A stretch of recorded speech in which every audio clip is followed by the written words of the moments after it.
Time travel's a hell of a drug. Because I'm over there, I have a machine, and I hopped in it, and I'm thinking to myself, is Endgame, is it what it says real?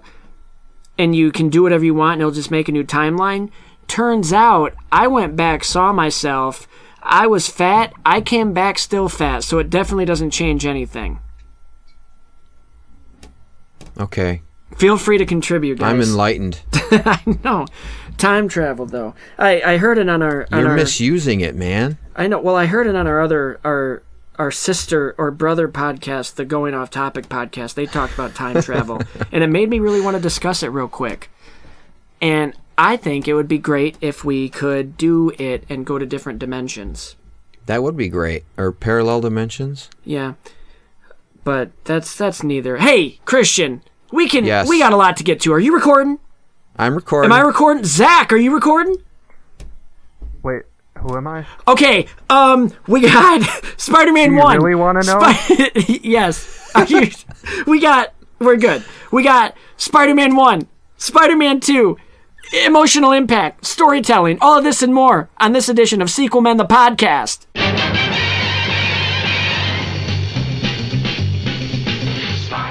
Coming at you, not live from the Spider-Verse. Two men talk about the films you care about. Or don't. It's a Sequel Men podcast, and it starts right now. All right, everybody, thank you for returning for another episode of Sequel Men, the podcast. This is one of your hosts, Christian Bring It All, and with me is, as always, is... Oh, Spencer, you hi. can't just how are wave. You? You need to. I forget the medium. We're in people's ears. Spencer waves to the mic. Hi, how are you? Good. Check it out. Good. We're the Sequel Men. That's what we are, and we go through Hollywood's greatest and worst, and sometimes just mediocrest film franchises. And at the end, which is this, the wrap-up episode, we talk about our Fin score, which is the final important necessary score. And we just do some funnies, break it down act by act. In this episode, we're going to be announcing our... I think there's an announcement coming about our next franchise. And really special guest with us today. We got Zack Koop. Introduce yourself, Zack. Hey, guys. I'm really happy to be here. Well, we're happy to have you here. Yeah, so who are you? Who are you? What are you about? How do we know you? Do you really want to know? No, I'm sorry. I made that joke already. I just, it's hard not to make fun of this franchise. This tale's not for the faint of heart. Who am I? So I'm a mutual friend of Spencer and Christian. We worked on some film projects together through other mutual friends at Grand Valley State University. Aside from that, I don't know. I'm just an average, ordinary millennial, and I love Spider-Man. He does. It's the only thing I love more is my wife, and if my family is listening, I love them more too. If they're not listening, though, it's probably just my wife. But well, hopefully they're listening. Hopefully you'll tell them, hey guys, I was on a thing. Listen to it. Even if you don't like the other guys, listen to me talk. But I grew up during a time where we grew up during the Sam Raimi Spider-Man movies. Yeah, so it was correct. hard not to love Spider-Man. I also had the benefit of having access to a lot of the comic books and stuff like that too. And so for me, I just grew up loving Spider-Man, and I've thrown myself wholeheartedly into the character and love him just about as much as anyone can, I would say. I have a really great photo of me dressed as a battle-damaged Spider-Man because I had actually hurt my knee to the point where I couldn't walk without crutches, but I really wanted to go to Chicago Comic-Con. So I was battle-damaged Spidey instead of just regular Spidey. And my wife actually had dressed up as Felicia Hardy, Black Cat. Oh, that's cool. And then we got a picture with Nathan Fillion, and one of my greatest bragging points that I have in my life is that we walked up to Nathan Fillion, and he called my wife beautiful. Aww. Hey, speaking of your wife, may I use her name? Yes. Hannah. Is she there with you? She is not. She's in a different room. No. I mean, she's in the same house. Like you live with her, obviously. Yeah, is she home? I do live with my wife. Yes. Yeah. Because I would hope so. There's no trouble Spencer, in is paradise. Krista there with you? Yeah, I think so. No, but if as we get going, if there's some, like, I don't know, it might be cool to have her make a cameo appearance and give some input. If she'd be up for it, or if you'd allow her. I don't know the rules. I'll send her a quick message real quick and see if Anything's possible. Yeah, just you know. Believe. You just gotta believe. So, guys, Spider-Man What are we 1, talking 2, about? and 3. We're talking about Spider-Man 1, 2, and 3, all of them. And honestly, Christian and I, I've said all I needed to say about each individual. But as a whole, I'm really excited to do some recappery and just talk about keeps stuff. using that phrase, and it reminds me of Preparation H. What phrase? On the whole, but as a whole. Yeah, I do say that a lot, don't I? No, how do we usually start these? We're just talking about Spider-Man 1. We're Zach, just shooting it. Why? Yeah. question. How would you rank these? I'm curious, because Christian and That's I are going to good. talk about ours, but I want to know, where do you hold these? Like, are you asking about how I rank these in regards to other Spider-Man movies? No, or no, just these through the three. amongst themselves. Yeah, these three in order. Just these three. Your of these three, how would you place them? I would have to say that I subscribe to the traditional 2, 1, 3. Yeah, Yep. that's pretty I think- traditional. I think if you had asked me 5 years ago when I was feeling extra rebellious right after they had canceled the Amazing Spider-Man franchise, I would have said, they're all the worst. I don't rank them in any order, but over time I've grown to appreciate them for what they are, and I would put them in that order. Yeah, I agree. Which I think that's the correct order. So we just gave our rankings, but we have We're we all have on the numbers. same We're gonna page. we have numbers. We're gonna give Yeah, them. I don't think you're going to be as amazed by my numbers as you were last time. I sure hope not, because god damn, You dude. gave Austin Powers and Goldmember an 88? No, oh, you did. Or whatever it was. Yeah, whatever you did. I think the best way to start this is just get into the worst moments and get those out of the way, and then that'll lead us into some discussion. Did we want to ask, before we get into the top 3 categories, do we want to just shoot the shit on these movies and just maybe Yeah. get Zach's opinion? Yeah, Just actually, so he let's can do air that. his opinions out, because we've already given everything we wanted to say in the past 3 episodes. And Yeah. So Zach, Practically. you were commenting on the Facebook posts. yeah. Give us some more of that, because that's good stuff. That was some in-depth stuff. How long do these podcasts go? As long as we want. As long as As we long want. as you want? Okay, good. I mean, typically Strap in. hour and a half or Buckle 2 up, hours. get your seatbelt All right, on, Zach, because that's here we 12 go. bells. You gotta hang this up, buddy. Actually, So- now that you mention it, this has been the Sequel Men Podcast. Thank you, Zach, for being here. I'm so happy you guys had me on the show. It was good to be here. Let's do this again. All right, I can't wait for the next one. No. That's right, because every film... Okay, we'll stop interrupting. Anyway. Give us Anyway. some good stuff. So, let's back it up. Yeah. Okay. It's the year 2001, right? There's 3 things kind of happening here simultaneously. You have the Sam Raimi Spider-Man movies that have been delayed and delayed and delayed. They've had different directors, different actors attached to them. And finally, in 2001, you get Sam Raimi's Spider-Man.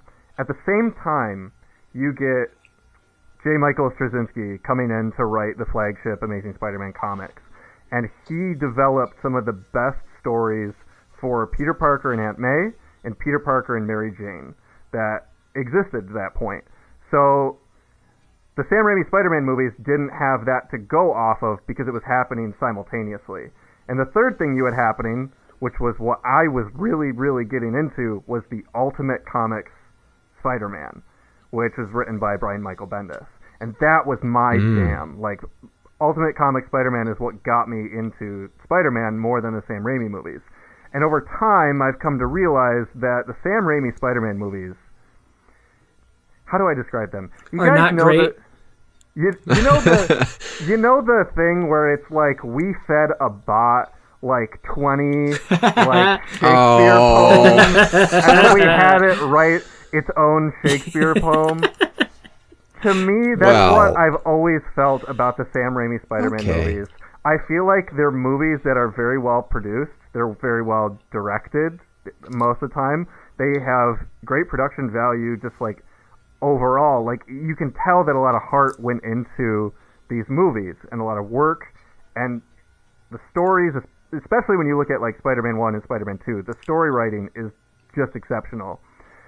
But the characters themselves, at least the main cast of characters, feels like they just picked things from characters in the comics and put them together and then called it Peter Parker, or they called it Mary Jane, and we didn't end up getting what I had always thought Peter Parker and Mary Jane were. And to me, you can have all the good writing in the world, you can have amazing action sequences, incredible villains, you know, what I still think is the best Stan Lee cameo when he says, you know, one person really can make a difference. You can have all that, but if you don't get to the core of who Peter Parker and Mary Jane are right from the get-go, you only have so far that you can go, and I think, to me, that's the reason why Spider-Man 3 is as bad as it is because they played out their characters by the end of Spider-Man 2, and they were kind of grasping at straws for what to do with the characters going into Spider-Man 3. Wow. And that's good shit. That's my short version. That's my anecdotal short version of my big opinion on these movies. Enough said. I agree with you on Mary Jane. Yeah, and you said something really interesting when you said they took pieces of and called it this. Almost made it some sort of Frankenstein monster. I would argue they didn't even take the good pieces. Oh. Because this is what I see. I see Toby, and I'm like, you know what? His Peter Parker, I buy that. That's good. And I'm thinking he read and studied Peter Parker, but then Sam Raimi's like, oh, now we're going to do the Spider-Man scenes. He's like, what is a Spider-Man? And then Sam's like, oh, that's who Peter Parker becomes. Did you not read the source material, the script? And he goes, yeah, no, I read the script. I didn't know that was real, like from the comics. I read the comics, but only the Peter Parker parts. I didn't know we were doing the Spider-Man bits. I thought we were grounding it and making it just about Peter Parker. And then he was going to become Spider-Man, like, at the end and not really do anything with that. And then Sam's like, okay, that's fine. So what we're going to do is in the second one, we're going to make you Peter Parker for 75% of it then. We're going to play to your strengths. And when you're in Spider-Man, we're going to have you not really talk a whole lot. But when you do, can you try to be a little funny and quirky? And he said, I guess I can try. And Sam's like, that's all we can ask for. You've signed the contract. You're in? Okay, shit. Yeah. Okay, no, we'll make it work.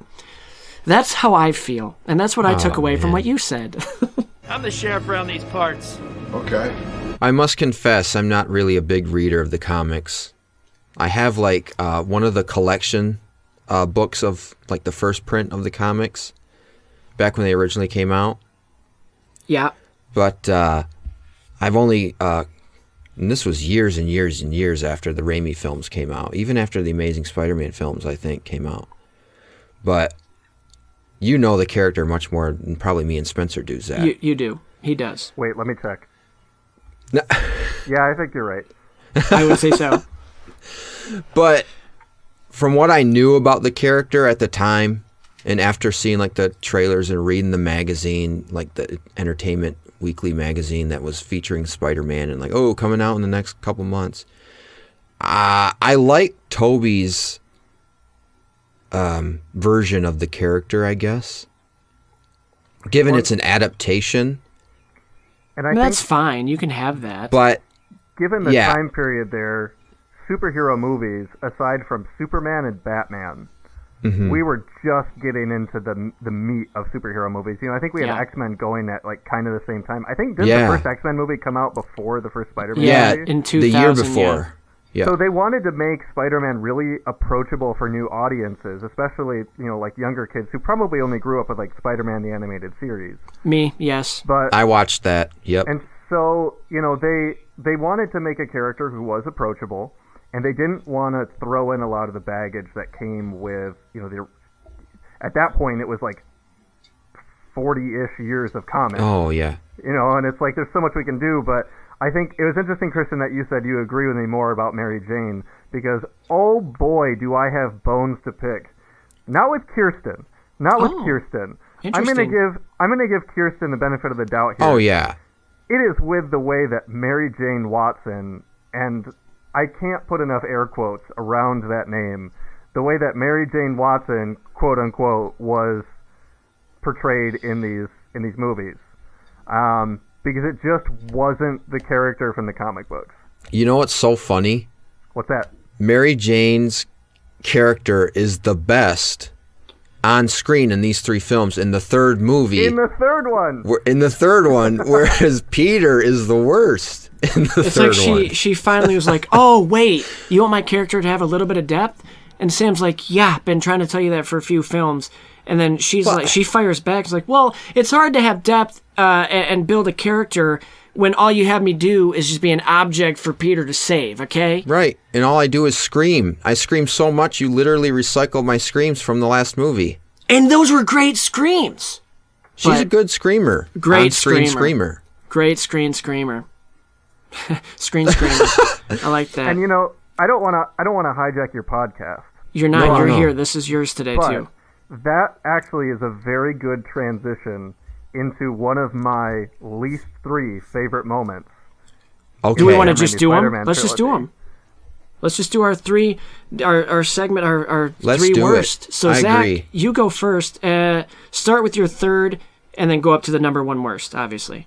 Okay, so that actually works out pretty well, because my third least favorite moment is the introduction to Mary Jane Watson in the original Spider-Man movie. Because there's a very specific reason why. Mary Jane Watson is wearing the exact outfit that made Gwen Stacy iconic. They didn't even try to hide the fact that they were making Gwen Stacy without a brain and calling it Mary Jane Watson with just Well, red they hair. did that later on, too, but... on the bridge, yeah. They made another Gwen without a brain, so that's good. And then they made Gwen a model. Yeah. Gwen has never modeled in the comics.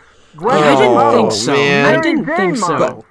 On the bus? You're talking about on the school bus, right? I'm talking about on the school bus. And, it's cool that she gets up and she stands up for Peter and whatnot. And you guys, you trashed that school bus scene, and I'm glad you did, because in 2001, it was so easy to just, kind of make high school seem like this wasteland where bullies are just waiting and waiting They and rule waiting the around roost. some corner to just beat the shit out of you. Yeah. They're kids. They're mean, but, Well, even the They're not- bus driver was... right. Ain't the much bus better than driver you, was in kid. on it. Gal, and you know what? I think it was probably because of movies why, as a middle schooler going into high school, I was terrified because there was 2 things. Every senior, junior, sophomore was going to kill me, or at least try. And the second one is I was going to have to take showers after gym class. And that's where I was going to get beat up. And you know what? Those 2 things never happened. I mean, I took showers, but it wasn't that bad. You wore a swimsuit. And I never got beat up or even picked on. And maybe it was because I was cool, but I don't know. I have a fun note here regarding something you guys brought up in the original Spider-Man movie in your first Doing podcast research. here. Not having Way to do to with the go. school bus scene in particular, but just to give you some information about the high schoolers, again, quote unquote high schoolers again. The actor The that 25-year-old high schoolers. the actor that plays the teacher Oh, no. during the scene when they're at Columbia Yeah. is 2 years older than Joe was. I buy that. So he What was was he, 30 30? or 29? No, he's 28, Okay. and Jeez. Joe was like Oh, 24. It might have been like 24, 26. I think it was 26, 28. But yeah, the guy playing the teacher of all of the 20-somethings playing high schoolers was not even in his 30s. He also was in his 20s. Dude, when I was watching that as a kid, I was so confused because I did not realize and connect the dots that, oh, he's their teacher. I I'm didn't like, either. oh, he's like he's like a student aide or something. I or knew he like was the teacher, but hall I never monitor. thought of the age thing. I always thought he looked younger. I'm like, why is this freshman coming up to these like seniors that are in their 30s? Why is he telling them what to do and telling them he's going to fail them? Does he have that power? It wasn't till later on where I just thought of the hilarity of how he speaks. Just in the one more word I'm going to Columbia say. University. Yeah. Do your impression. You do a good one, Christian. You do it so well. No. So what was the one he's like, you were talking during that entire woman's presentation. Let's go talk about how we listen. It's like, what are you, in kindergarten? That's something you have to do to kindergartners, not high schoolers. Like, I will fail the next person that talks. And he didn't. I'm not going to get into it again, but he didn't. Nobody failed, I don't think. oh, you got him going again. Well, you have to. I mean, Mary Jane is taught. She doesn't. Okay, I've said what I needed to say in that episode. Why don't you go to your number 2 worst moment, Zach? Oh, we're just gonna keep rolling. Oh, yeah, sweet. we'll each take our turn. So I was really torn between which one of these was number 2 and which one was number 1. I'm curious to see how they line up with mine. So my number 2 was the whole Uncle Ben death retcon that they did in Spider-Man 3. I can see that. Yep. I understand that the significance of what they wanted to do, where Peter has to forgive his uncle's killer. That is all stuff that could have been done without retconning and turning it into a classic Spider-Man villain. Mm-hmm. And that's all I have to say about that. Well, it's like what we said in the last episode. It's like it almost feels unnecessary because it feels almost. It's like that plot line had been resolved in the second movie, like he had come to peace with himself or something. Right. As far as I see it. But then all of a sudden, 2 years later, maybe we should maybe we should tell Aunt May. Maybe we should tell the aunt and nephew about the guy that just broke out of prison. Speaking of Aunt May, we had information about 2 years going now. Sidebar, our first sidebar, real quick. Aunt May, Rosemary Harris, love her. I don't think outside of Spider-Man I had ever seen her in anything else except last night. Krista, that's my wife, we're watching a movie. Not a great movie, but a fun, entertaining popcorn movie. It's a 2012 flick called This Means War. Has Tom Hardy, Chris Pine, and Reese Witherspoon in it. And she is in this movie. And I'm like, really? I did not know she acted outside of Spider-Man. It's so weird. No, but she didn't have a big role. In a pocket dimension where that's the only role she's ever had. Yeah, but she didn't. This was 7, 8, 9, 10, 11, 12. You know, 4 years, a bunch of years, or a few years after. Didn't age at all. In fact, she looked younger in this movie. She looked good. But yeah, anyway, that's the end of my sidebar. Is she Benjamin Button? Yeah, I guess. She Brenda Button? You know, going off your how they retcon stuff, I feel like a lot of films do that in the third movie. Well, the Eddie Brock thing. Yeah, in the third movie of a lot of films, they do that where they're like, okay, how do we wrap all this up? Let's do some flashbacks and throw in a twist like, oh, what you thought happened didn't really happen. The Rise of Skywalker. Yeah. Yes, exactly. See, every third film. That's a different podcast. Yeah, we're already done with that one. You've had your chance. Emperor Palpatine. Should have been Plagueis. Okay, that's good. That's a good number 2. I don't like that. I agree with that. I like it. I dig it. And your number 1. Let's see if it's worthy of going back and forth with that one, or if it's a clear number 1. So, my number 1 is that whole sequence. You'll know exactly what I'm talking about. That whole sequence from Spider-Man 3. Thank you. Yes. Yep. The whole thing. Like, Yep. I had a we guy don't even need to name it. But for the listeners, what sequence are you talking about? I did have a guy that I worked with for a while who wrote an absolutely glowing review of Spider-Man 3 on one condition. You had to completely detach yourself from Spider-Man and just look at it as a Sam Raimi movie that's like a character study about like guilt. That was it. That's one way to look at it. It was fun to read that and be like, oh, look here, you can find the silver lining in anything. But that whole sequence is just so overly campy, and more importantly, not good. unnecessary. It does not fit the tone of any of the other movies. It doesn't fit the tone of the movie it's in. So yeah, that's my number one. From what I knew about the symbiote suit, it amplifies violence and anger, right? Yeah. Am I correct on that? Okay. Yep. It doesn't turn him into it doesn't turn you into an emo scene kid who has to brush his hair to the side like he's No. I can't even when that was I went into the movie remembering, you know what? It's not good, but I'm going to have fun watching it. And I even knew that scene was coming, and I thought I'm going to have fun laughing. And then I watched it. I was more irritated. I couldn't even bring myself to smile at the absurdity. I missed the part where that's my problem. It's just so it didn't turn him into an angry, violent person. It turned him into a douchebag. Hey, like find us some shade, sugar puss. He says legs, but I said puss. I don't know. I feel like that would have made more sense. In the bar, like the bar top moonwalk and thanks. All of a sudden, he can play piano. This is for you. He's like Stevie Wonder up there playing. I mean, great song, but should have been. I don't know. In a different movie, that scene would have been amazing. Oh yes. Yeah, and like Superbad. McGuire camping it up and just going full on douchebag for like 20 minutes. You know, go give me some milk. Right? Oh yeah, yeah. Make me some of those. Do you have any with almonds? Go make me some. That scene belonged in like Moulin Rouge, though. That's the thing. And like, I don't know if you've seen Moulin Rouge. The tone is a little bit different than Spider-Man 3. Except it's not, because that scene is in Spider-Man 3. I think that sequence would have fit better in The Great Gatsby than in Spider-Man 3. Oh, man. Yeah. That's correct.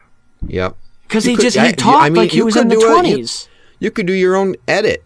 Just cut it into Great Gatsby. You wouldn't be able to tell the difference. That's something, honestly, if Quentin Tarantino put that in one of his movies, I'd be like, yeah, this slaps. This is beautiful. This is good and artistic. The only silver lining to that scene, that whole sequence for me, is that it's just a dark inversion of the happy-go-lucky, I'm Peter Parker, not Spider-Man anymore. Like raindrops falling on my head sequence. What would have maybe made it work better is if it was. Yeah. You keep saying it's an inversion of the raindrops. If they'd have come in playing My Chemical Romance song over it, sure. If they dropped in which one? I don't know. What's or what were some of those other bands back in the early 2000s? The Black Parade, Dead. Check this out. He comes walking down the street and you hear this. It's a new day, but it all feels old. It's a good life, that's what I'm told. And everything, it all just feels the same. Go to high school, that song. Don't wanna be you. Don't wanna be just like you. What I'm saying is, this is the Venom. Throw all your hands up, you. Symbiote, you. If they'd have played that, I'd have been all for it. Zach, another thing I forgot to mention. Often I break out in song in these, so just know that. I'm still waiting for the podcast within a podcast on this episode of the podcast. Oh, yeah? But you know what? We'll just let it happen naturally. Oh, yeah. Welcome to Spencer's Love Corner. I do want to, just because we're talking about that sequence, I want to let you guys know what we could have gotten. And, again, like, Ultimate Spider-Man comics were running about the same time. And by the time we'd gotten to 2007, Spider-Man 3... the Venom arc had already played out in the Ultimate Spider-Man comics. It actually happens really early. It's like issues 33 through 38 or something like that. And this is the benefit that we have now in hindsight, looking at these trilogies at the time that they didn't know then, is you can plan stuff out over multiple movies. They didn't know that at the time. They didn't have the ability to do that. But Peter doesn't run into the man who killed Uncle Ben right after his origin story in the Ultimate Comics Spider-Man. It's not until he has the symbiote that he runs into the man who killed Uncle Ben. And I think they tried to use Sandman in place of that, But yeah, Peter tries to kill the person who, well, technically Venom actually comes out while attached to Peter and tries to use his rage at the man who killed Uncle Ben, and Peter's able to hold back. And then he goes to like a power plant and he dumps Venom like down one of like the smokestacks. And then he runs away and he ends up at MJ's. And we get this really tender moment between the two of them. But can you imagine if we gotten that in this movie instead? Yeah, that would have been Peter has the great. symbiote for less time. He gets rid of it because he realizes how bad it is. Instead of embracing it like a dipshit, because, you know, we've already played this arc. We've already had this arc, Peter, in these movies. You're able to let go of your anger, and I just feel like the whole movie would have played out better if they just done that. We would have gotten more screen time with Eddie as Venom. Which would how did agree with you, but how did Eddie get Venom in that storyline? Oh God! Oh, that's so God gave it to him. It's not well, no, that's what happens in this one. No, in the comics, in the comics, it's actually they tie it into Peter's parents. It's actually it's like the suit is supposed to be like a medicinal thing at first that they used to try to cure cancer, and Peter's parents worked on it with Eddie's parents, and Eddie kind of brought Peter into the fold to be like, oh hey, I found this, I wanted your help, like to use it. Peter straight up destroys that symbiote. There's another one, and Eddie opens up that one, but the two symbiotes are connected, so that's how Eddie is able to know, like, oh, Peter was using this thing, even though he said, like, we shouldn't touch it, it's bad. So yeah, the ultimate Venom story arc can get a little bit muddled too, but just that moment where like he gets rid of it because he realizes his rage is enough that he could have killed someone, that he gets rid of it, because Peter Parker wouldn't keep the symbiote in that case. And that's one of the big betrayals of the character that I see in Spider-Man 3 is he's like, oh, I like this. They tried to do something like that. Like right after he kills the Sandman, like, good riddance. And then he like does his hair up and yells at Ditkovich, like, fix this damn door. Yeah. And then he looks at himself. Are you doing it? I'm doing the Venom fringe. I see Zack on cam right now, and he's trying to brush his hair to the side like Peter. But he like touches his chest and is like, what's happening to me? But he doesn't have any remorse for what he just did. He just goes, I'm going to go tell Aunt May. She'll be happy to learn that. This is something else. Another question, Zach, and then Christian, I'm going to let you finish. I promise. I'm sorry. I'm going to let you finish your point. Flash, he becomes Venom at some point. And isn't he referred to as like Agent Venom, and he becomes a good guy? Did that storyline happen during the time of these movies, or is that later, so they wouldn't have been able to do that? That was in the 2010, so that was after the movies. But so that's not a missed opportunity. The short version of that is Flash is a military veteran, but he loses a leg. Actually, I think he loses both of his legs. So he's paraplegic, and the military gets a hold of Venom, and they give him Venom so he is able to walk again, but also be a soldier again, and he uses the Venom symbiote to work as an agent of the government, basically. That's kind of interesting. It's Why don't they make that movie? Because instead we're getting Venom. I haven't seen Venom yet. Real quick. What were your thoughts on that, Zach? I really like the scene with the lobster tank. Okay, that was funny. And don't give any big spoilers because Christian hasn't seen it. But overall, did it do Venom as a character justice? Maybe not the story. Better than Spider-Man 3. Okay. Better than Spider-Man 3. Yes, because I haven't even seen the movie, and I know that. Venom is good. a very fun movie. That is a very bad movie. That's what we'll say. It's entertaining as hell. And if you want to see Tom Hardy ham it up for 2 hours, watch Venom. Otherwise, it again felt like the whole, like, fed a bot a bunch of stories about Venom and had it write its own. But it was the same thing. It was made to be... honestly, a lot of it felt like they took cues from the Sam Raimi Spider-Man trilogy and starting out trying to make a character that was approachable to audiences who weren't familiar with the character. I think it would have been a complete lost cause if Eminem hadn't come in the end to save it. The biggest problem with the Venom movie is that Venom's character is so closely tied to Peter's, and to have a Venom origin story that doesn't even attempt to connect to Peter Parker is going to cause a lot of plot holes for them in the future. That's all I'll say there. They're going to run into some problems in the future if they're planning on combining the two together. How does Venom get his look?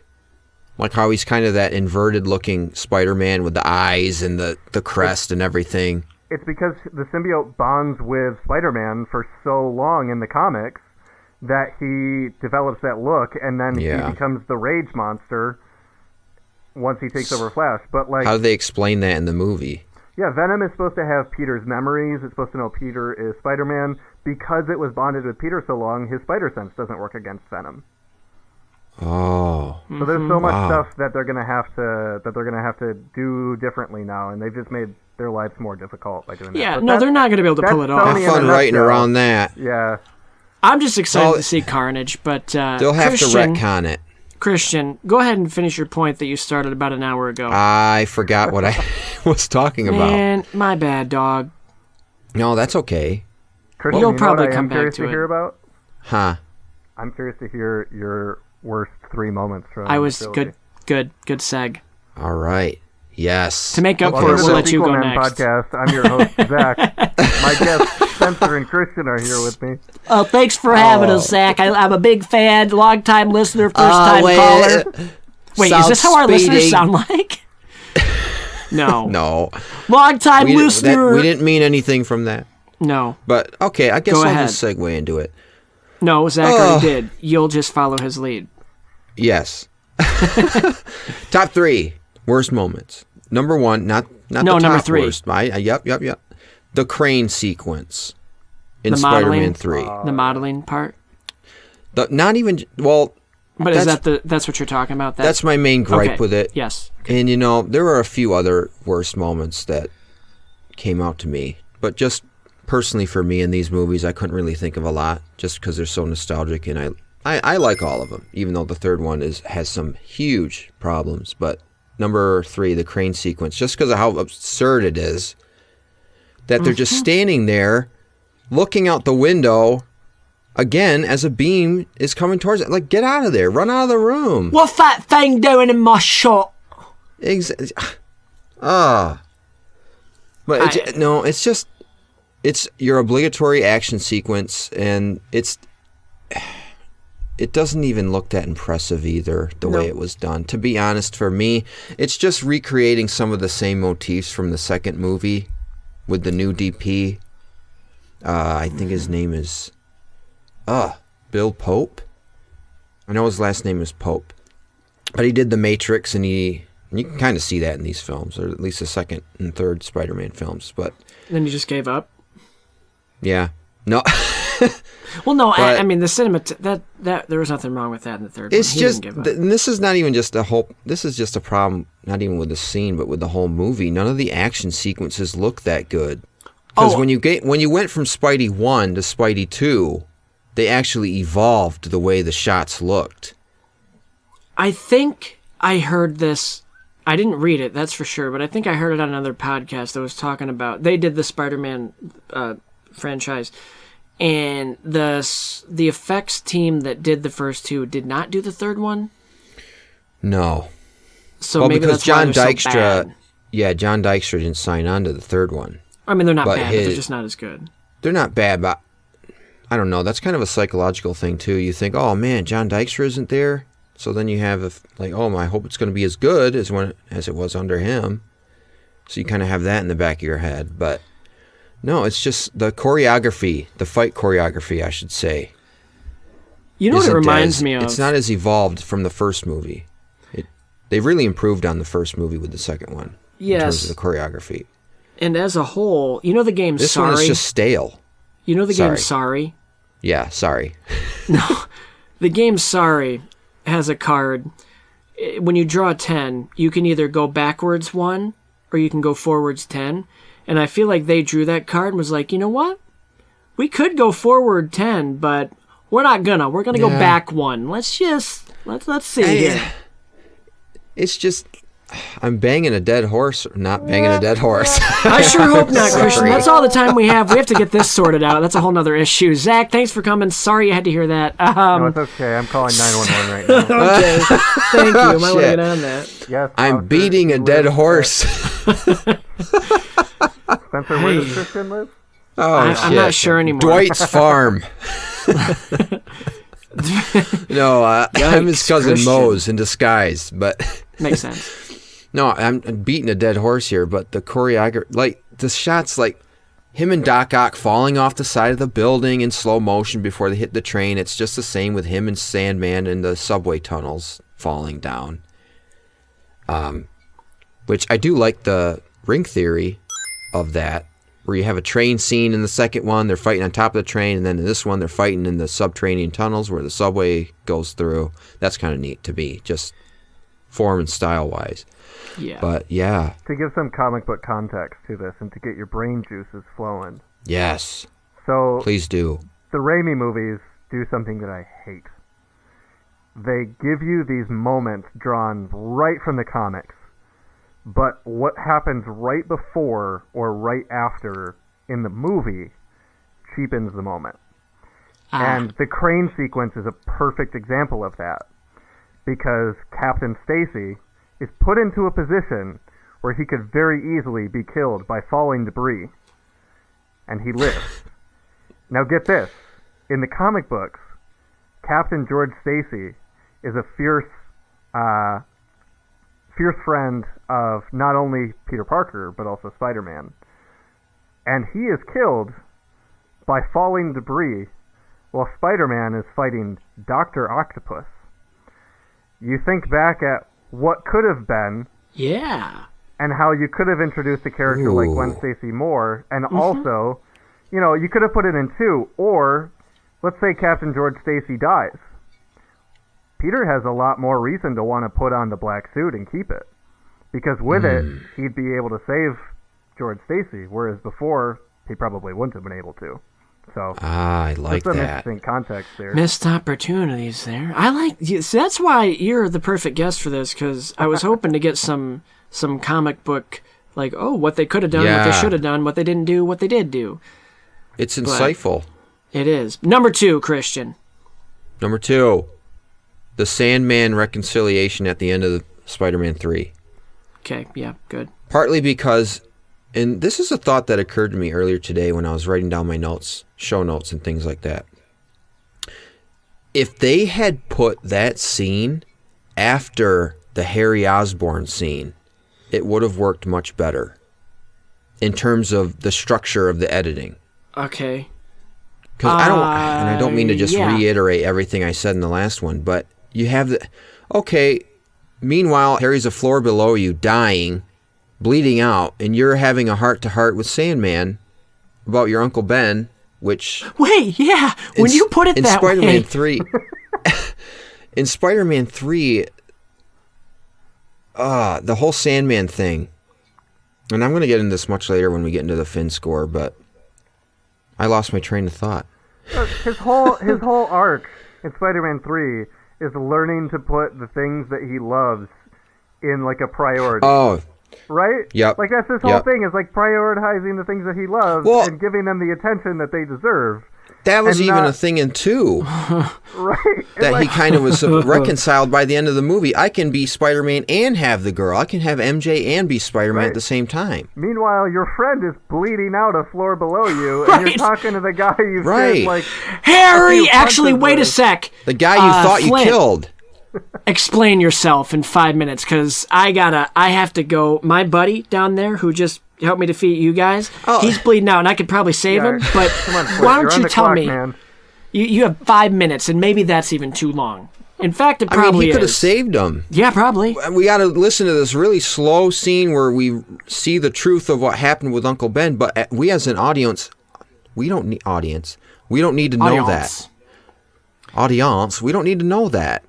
Like, as far as we know, we already know what happened to Uncle Ben and why Peter's Spider-Man. Why do we got to bring this up 2 years later again and introduce the Sandman here in this way when the focus of this movie, I believe, should have been on Parker's ego and his narcissism, and not narcissism per se, but the arrogance, the unintentional arrogance too with MJ, and like, well, when I'm Spider-Man, I'll tell you what. The arrogance and that being amplified by the black suit. If Sam Raimi had chosen to use the black suit and the symbiote as the main vehicle in this movie, instead of overstuffing it with the characters and plot lines that were in it, not necessarily his fault, producers and things like that. Sure. But you wouldn't even need the Sandman, really. I would have bought that scene a little bit more. It kind of cheapens it, because the Sandman plot is quickly put into the dustbin after he thinks he kills him. Dust. And it's supposed to be an important moment, because this is the guy that killed your Uncle Ben. This should be an important moment for you. It should. And I think if the scene had played out a little bit more like he's about to go save Harry, and then he shows up, and he's doing where he keeps inching away from the conversation, like, I gotta get going. Yeah, that's great, but I gotta go. And it would have been dumb and funny, but I would have bought that better, because it would have shown Peter's trying to get out of the conversation. Like, I can't. That's great. You killed my uncle. Sweet. I have to. Can it wait? You're not going to dissolve now, right? I forgive you. Thanks. Floats away on the wind like Credence and Fantastic Beasts. We could have just skipped to that. You see a quiet moment of Peter standing there. Oh shit, Harry. Oh right, Harry. Yeah. And where was Mary Jane? Hey, can that wait? He's down. Can you please? What was she doing? She had Harry in her lap. She had, what they were doing while Peter was up there. Should we get Peter? I can't breathe. And he's like, actually, no. I probably only have 5 more minutes of life left. It wasn't stabbed. Banging a dead horse. I still have some of that serum in me, and you know what they say about a guy with big serum. No. They either should have not had... The whole Sandman thing should have been resolved by this point already, or they should have flipped those scenes around if they wanted to make it better how it was. How it is in the movie, they should have just flipped the scenes around. Right, Sandman comes in. Oh, is this a bad time? I'll come back. Sandman could have walked in on Peter and MJ crying over their friend, and then it would almost, I don't know, it'd be kind of a moment between the three of them. Sandman, Peter, and MJ, and just Sandman like having this, I don't know, how do you say it? He's watching, some way tie it back to him and his daughter. Yeah, it's another emotional moment, yeah. Well, can you it's like, this is the impact my actions have on the people around me in my life, even if it's not my daughter or this boy's uncle, Well, can you imagine hearing Peter talk about his Uncle Ben and how Uncle Ben was the inspiration for him to do what he does in front of MJ, and just see MJ deserves to see that. And I'm sure it happens off screen at some point where he tells her about it, but where in these movies does there's a disconnect. It feels like you have Peter and Uncle Ben and their relationship, and the only person who ever gets to share in that is May. That's it. And then outside of that, no one else really gets to see that. So it would have been this really cool moment where Peter gets to open up and have Mary Jane get to, hear about Uncle Ben and how much he means to Peter. Would have been nice to see that. Meanwhile, Harry's dead corpse would just be sitting there. Yeah. And be we'll deal with that later. What do we do with the body? I don't know. He's made of sand, right? Bury him. Hey, Sandman, can you fly back real quick? Can you just pour? I don't know. How does that work? Can you take care of this? Do what they do in the Big Lebowski. Try and put him in the ocean, and then just have him blow back in his face. You fucking asshole! I would have forgiven the entire movie if Harry's last words were... Don't tell Harry? If Harry's Sorry. It's not even going to be that funny, but if Harry's last words... What if they were this? Don't tell Bernard. I don't know. What's your number one? I think we know it, but go ahead. Number one is the same as Zach's. The whole emo scene Peter thing. It's just, it's not it's not what the tone of what the symbiote does to you should be. That is a travesty of a sentence, but you get what I'm saying. We meant what you Sure. knew. Like him hitting MJ at the M Club, the nightclub, the jazz club, that was in character for what the symbiote would do to him. Like, that's a Yes. moment that I really like, not because I'm some sick bastard who likes seeing women get beat up, but because You are, but that's not the point of this right here. But just because that's what the symbiote does to people. Like, it doesn't, like I said, doesn't turn you into emo bastard, dickhead prick. Cheap, lying, no good, rotten, four-flushing, low-life, snake-licking, dirt-eating, inbred, overstuffed, ignorant, blood-sucking, dog-kissing, brainless, dickless, hopeless, heartless, fat-ass, bug-eyed, stiff-legged, spotty-lipped, worm-headed sack of monkey shit he is! Easy. No. But show us more of that. Like the whole thing with the Sandman, that was fine. Like with him killing the Sandman. I would have even settled for more eating cookies. Well, the whole point, I think, of the Sandman in this movie for Peter was to give him something to be angry about so that the symbiote could amplify it later on. You know, he's pissed off about, we're not learning about this until 2 years after the fact, that there was another person implicated in Ben's murder, and you didn't bother to tell us? There's so many other things he could have been angry about. Yeah. There's so let's many. see. Harry. They Harry's should the have Green made Goblin now. that. Okay, so yeah, I totally agree. This is where I was saying a little bit earlier. They should have made Venom and Harry, the symbiote, Venom and Harry, the main villains of the movie, because then Peter could have been pissed off at Harry for stealing MJ as part of Harry's subtle plan to attack his heart. Oh. You know? And Harry, he didn't have to reveal himself in the coffee shop by turning around and winking through the window. Like, he could have been just stealing MJ throughout the whole movie. Or his whole, like, amnesia thing could have been an act. And then when he's taking MJ away, that's what really pisses Peter off and causes him to put the suit back on. And I said this in the Spider-Man 3 episode, but Zach, I'm interested to hear how you would have received this. Let's say, because I know this isn't from the comics, unless it is, then I don't know. But if they'd have just taken some creative license and had Harry take the place of Eddie Brock in this movie, and not have Eddie Brock at all, since they didn't really set him up, and have him be infected with Venom instead of being the Green Goblin. If I was the filmmaker and I did that, how mad would you be if I did that? So at that point, I believe they would have been the first people to do that. However, they did do that with... Let me just look something up here real quick. Yeah, why don't you do that? There was a Ultimate Spider-Man cartoon show that... I think I remember a little bit of it. That came out with Drake Bell. I watched the first like, episode of that the other day. Yeah, kind of like early MCU Is it on Disney days. Plus? Yes, it is. And Okay. so Harry becomes Venom in that, and I think that's the only time he's ever done that. But that was post these movies. That was after the fact.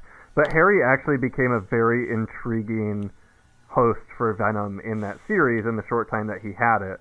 And honestly, he's kind of more like Flash Thompson in that series anyway, where he's like super like beefy and good looking and everyone loves him and stuff like that.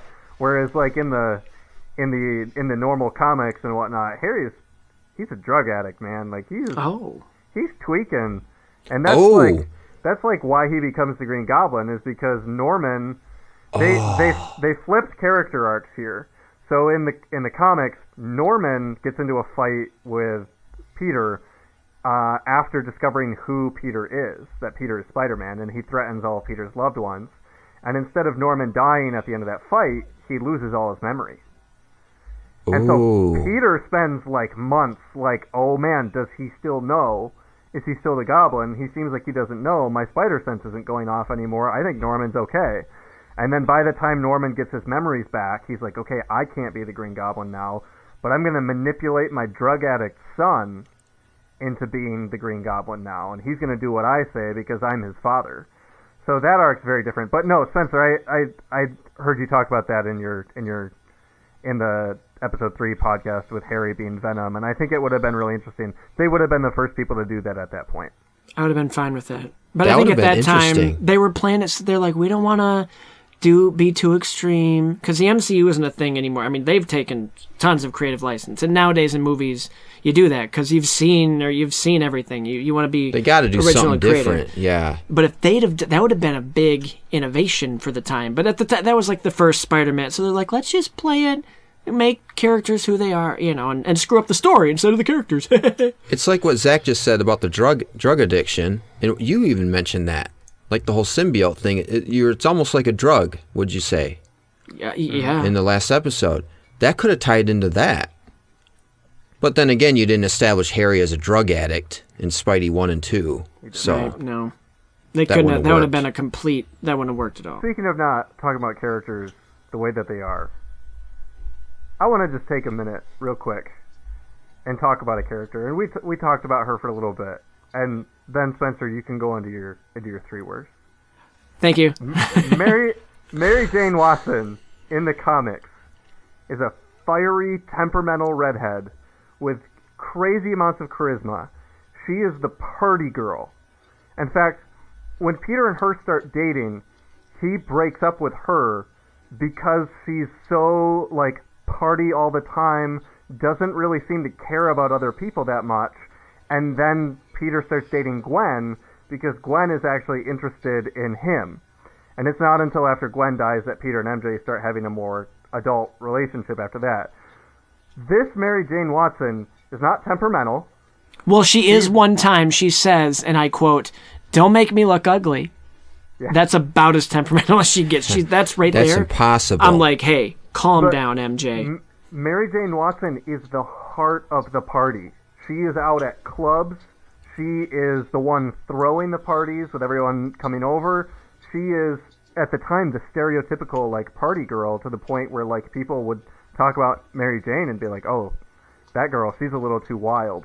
There is nothing about Kirsten Dunst's Mary Jane Watson. And again, it's not on Kirsten. No. There's nothing that screams wild or temperamental to me, and it was to make her approachable. It was to make her likable. It's a lot easier to connect with a character. Are you kidding me? Did you see the way she jumped into Flash's car? She was all for it, man. That was funny. I was watching that movie with Hannah, and I specifically pointed out at that moment, I was like, this is the most Mary Jane she ever gets in the whole trilogy, is when she's running through the alley, and she's like, ooh, yeah, nice car. It's beautiful. But it just like that. But that was my little soapbox. I'll get off it now. No, that's a would good you say one. They kind of did this in the first movie too? Would you say they made MJ into like a surrogate Gwen then? Because the Queensboro Bridge thing, with that being originally Gwen in the comics, I know that much. It was, and I will actually talk about that later. Okay. When we get into top 3 action sequences, because I do want to talk about the bridge sequence. But no, they did. They combined Mary Jane Watson and Gwen Stacy from the comics. They put them in a blender, and whatever came out is what they threw on screen. And unfortunately, it was someone who looks like Mary Jane, doesn't have her personality, has more Gwen's personality, but is dumb. Like, doesn't have Gwen's brilliant mind. One thing I liked that they got right about Mary Jane, which was the truth about Mary Jane and the truth about Gwen. They fell in love with Peter, not Spider-Man. Oh. Well, not at first in the movie. Yeah, well, she didn't know. So that I'm going to talk about when we talk about our top 3 favorite moments from the movies. You didn't send me your talking points ahead of time. No, well, hold on.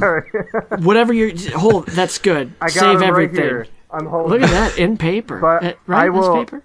Yeah, I know. I haven't used paper in like. Paper is the fertilizer, or whatever Both of Dwight those says. points that you made, Christian, I will address those later. Oh, cool. Okay, I'm gonna do my worst moments now. Then, since we're sorry. No, it's cool. I mean, it's my show too, but that's okay. No, I joke. Okay, worst moments, number 3. And two of mine are different than yours, your guys's, so that's good. That's number refreshing. 3 is the Venom fight, at the end, because there's just hardly any of it, and you don't really get to appreciate Venom. He's not developed at all. And just Topher, I'm sure would have been fine if he'd have been established like in the second movie, and maybe, like I've said several times, been hinted at becoming Venom. Like he becomes Venom at the very end of that movie, and then it gives you something to look forward to. But they don't really they don't do that in these movies. So just the fight wasn't earned. It didn't feel, there wasn't a big It's payoff. kind of tacked on, isn't it? Yeah, and it's not even great. He says some things. It feels like an obligation. Right, like, oh, we gotta fight, because it's not good. I don't like it. Number 2 is, oh man, I love this scene, but hate it, because it's not good, is when Bernard tells Harry about his dad. Because it took 3 movies, and just, it's so convenient. Like, he saw this opportunity, he was like, okay, wait, when should I tell him? Peter just came, he needs some help. Hey, Harry, guess what? Your dad killed himself, go help Peter.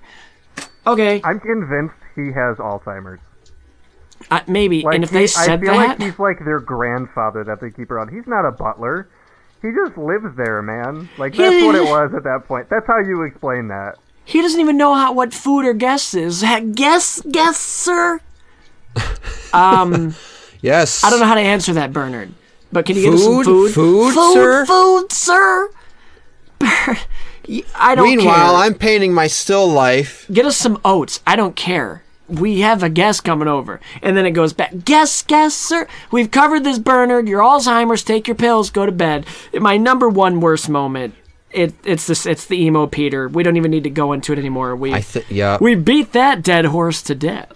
And if you like beating dead horses to death, try Christian's Dead Horse Beater Cafe. You're going to get everything you ever wanted in a cafe. You walk in and you're greeted by a half-man, half-horse hybrid. Because not only do they beat horses, but they bang them too. You know what they say? Don't bang a dead horse while they're down. Well, here at Christian's Dead Horse Cafe, that's exactly what we do. And if you want a good horse burger, then come on down for the $5.99 horse and fries. What? You want a beef burger? We don't have that shit here. We only eat horses. And then once we eat them, we bang them after we poop them out or something. This is going off the rails, as you can see. So come on down to Christian's Dead Horse Cafe. It's all your wildest dreams and then some. And for dessert, we might even get you a donkey, but that it's by special request only, and that's $6.99. There's an upcharge plus tax. Come on down, Christian's Dead Horse Cafe. Bang a horse, beat a horse, eat a horse. That's our motto. Back to you. So number 1 is obviously the emo Peter scene, and I think we all know why. So, I did not. Did you? That's my infomercial. Did you just make that up? What? On the spot?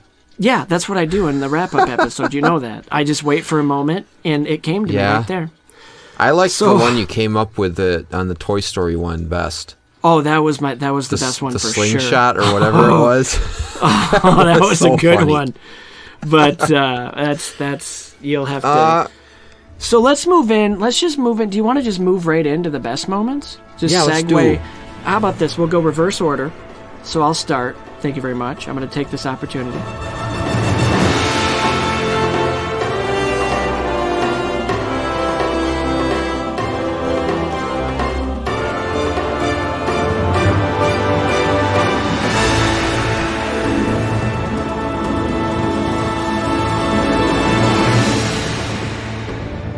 Zach, question. Christian's Dead Horse Cafe, yay or nay? Get it?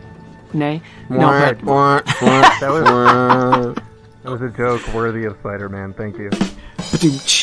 Okay, so number 3 best moments, and it's when Peter actually gets bit in the first one, and the reason is because I remember as a kid watching it, and I knew the comics enough to know, like, it just seemed like, correct me if I'm wrong, Zach, maybe I'm misremembering the comics or the cartoons, but it was straight out of them, just like the visual how it is, and the color of the spider was great, which was practical, by the way. They painted a spider with That's makeup. awesome. I remember that. They yeah. did auditions for spiders for that part. I'm not joking. But I've always loved it. There's something satisfying about it, like going on his hand and then how the fangs go in. I just always Mandibles, liked it. maybe? Yeah. And then just how the wound looked, and it was just, he was taking a picture. That was straight out of the comics, right? The cartoons. He was taking a picture and it bit him? So the actual, like, setting of it was really, or not, sorry, the setting was wrong. The setting was very, very wrong compared to the comics. The actual, like, bite itself, like how the spider comes down and bites him, yeah, just about spot on. Yeah, that's what I was referring to mainly. Yeah, no, you're absolutely right. And I love the way that they do that. It just is classic Spider-Man. And I guess when I say the setting isn't like the comics, it depends on which comics. Because, again, the Ultimate Comics came out right before this and definitely influenced these movies. Everyone's in high school together. The whole class goes on a field trip. In the Ultimate Comics, it's to Oscorp. And so, yeah, the spider is actually made by Oscorp. In the original comic, in Amazing Fantasy 15, it's literally just only Peter who goes to this weird science experiment where these scientists are like, hey, let's talk to everyone about radiation and how we can control radiation now. And a spider just happens to go through their experiment. But yeah, Peter's like doing a report on it. He gets bit. And then he runs away, and all the scientists are like, yeah, he's got kind of a weak stomach for this kind of stuff, I guess. And then Peter goes and does his thing. You were throwing up during that entire woman's presentation. Let's go get your medication. Thank you for that. Let's go get you some medication. All right. Christian, man, if I was single, I'd tell you what. I'd go right onto my... I'd be ready to mingle, huh? I'd go right on to my number 2 best moment. I'm going right through here.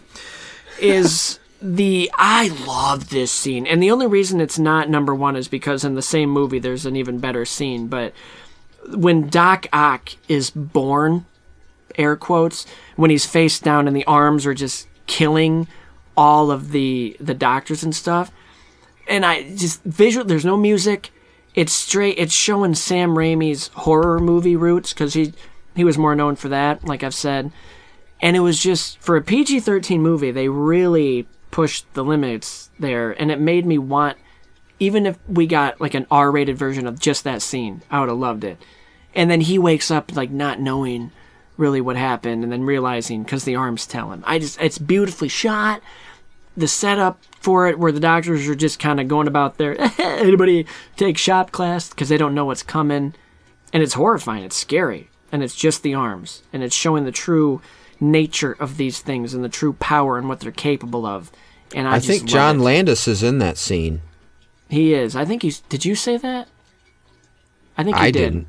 Somebody did. Maybe in that other podcast. I didn't see it until after we were done recording. Okay. I was like, shoot! Yeah. I know it wasn't me. Oh, you weren't. We heard a voice come into the show, and what was that? What, John? What? But it's. Oh man, I love it. I love it. We're gonna go to our. It's awesome. Our comic correspondent here, Zach, in studio. Is that how is he born in the comics? Give us the brief. You know what? That's one that I actually have not read in a really long time. How dare you? Back then it was really simple. It straight up was just people like, oh, I'm going to build this technology so that I can be a supervillain. And I think with Doc Ock, it was pretty similar to that. It was just this crazy introduction. Doc Ock's weird stuff started happening, honestly, like after these movies were made, where he like takes over Peter's body and stuff like that. But I don't like talking about those comics. They make me mad. Takes over Peter's body like he said he doesn't like talking about him, Christian. Yeah, I don't like talking about it, Christian. Respect our guest, damn it. Okay. Anyway. Don't make me fringe my hair, okay? No, okay. Going off of the Doc Ock thing, and then, sorry, I don't want to hold on too long to this, but go ahead. You've played Spidey PS4, right, Zach? Of course you have. Of course you have. I'm actually replaying it right now. Oh my goodness. Not like right now, but like...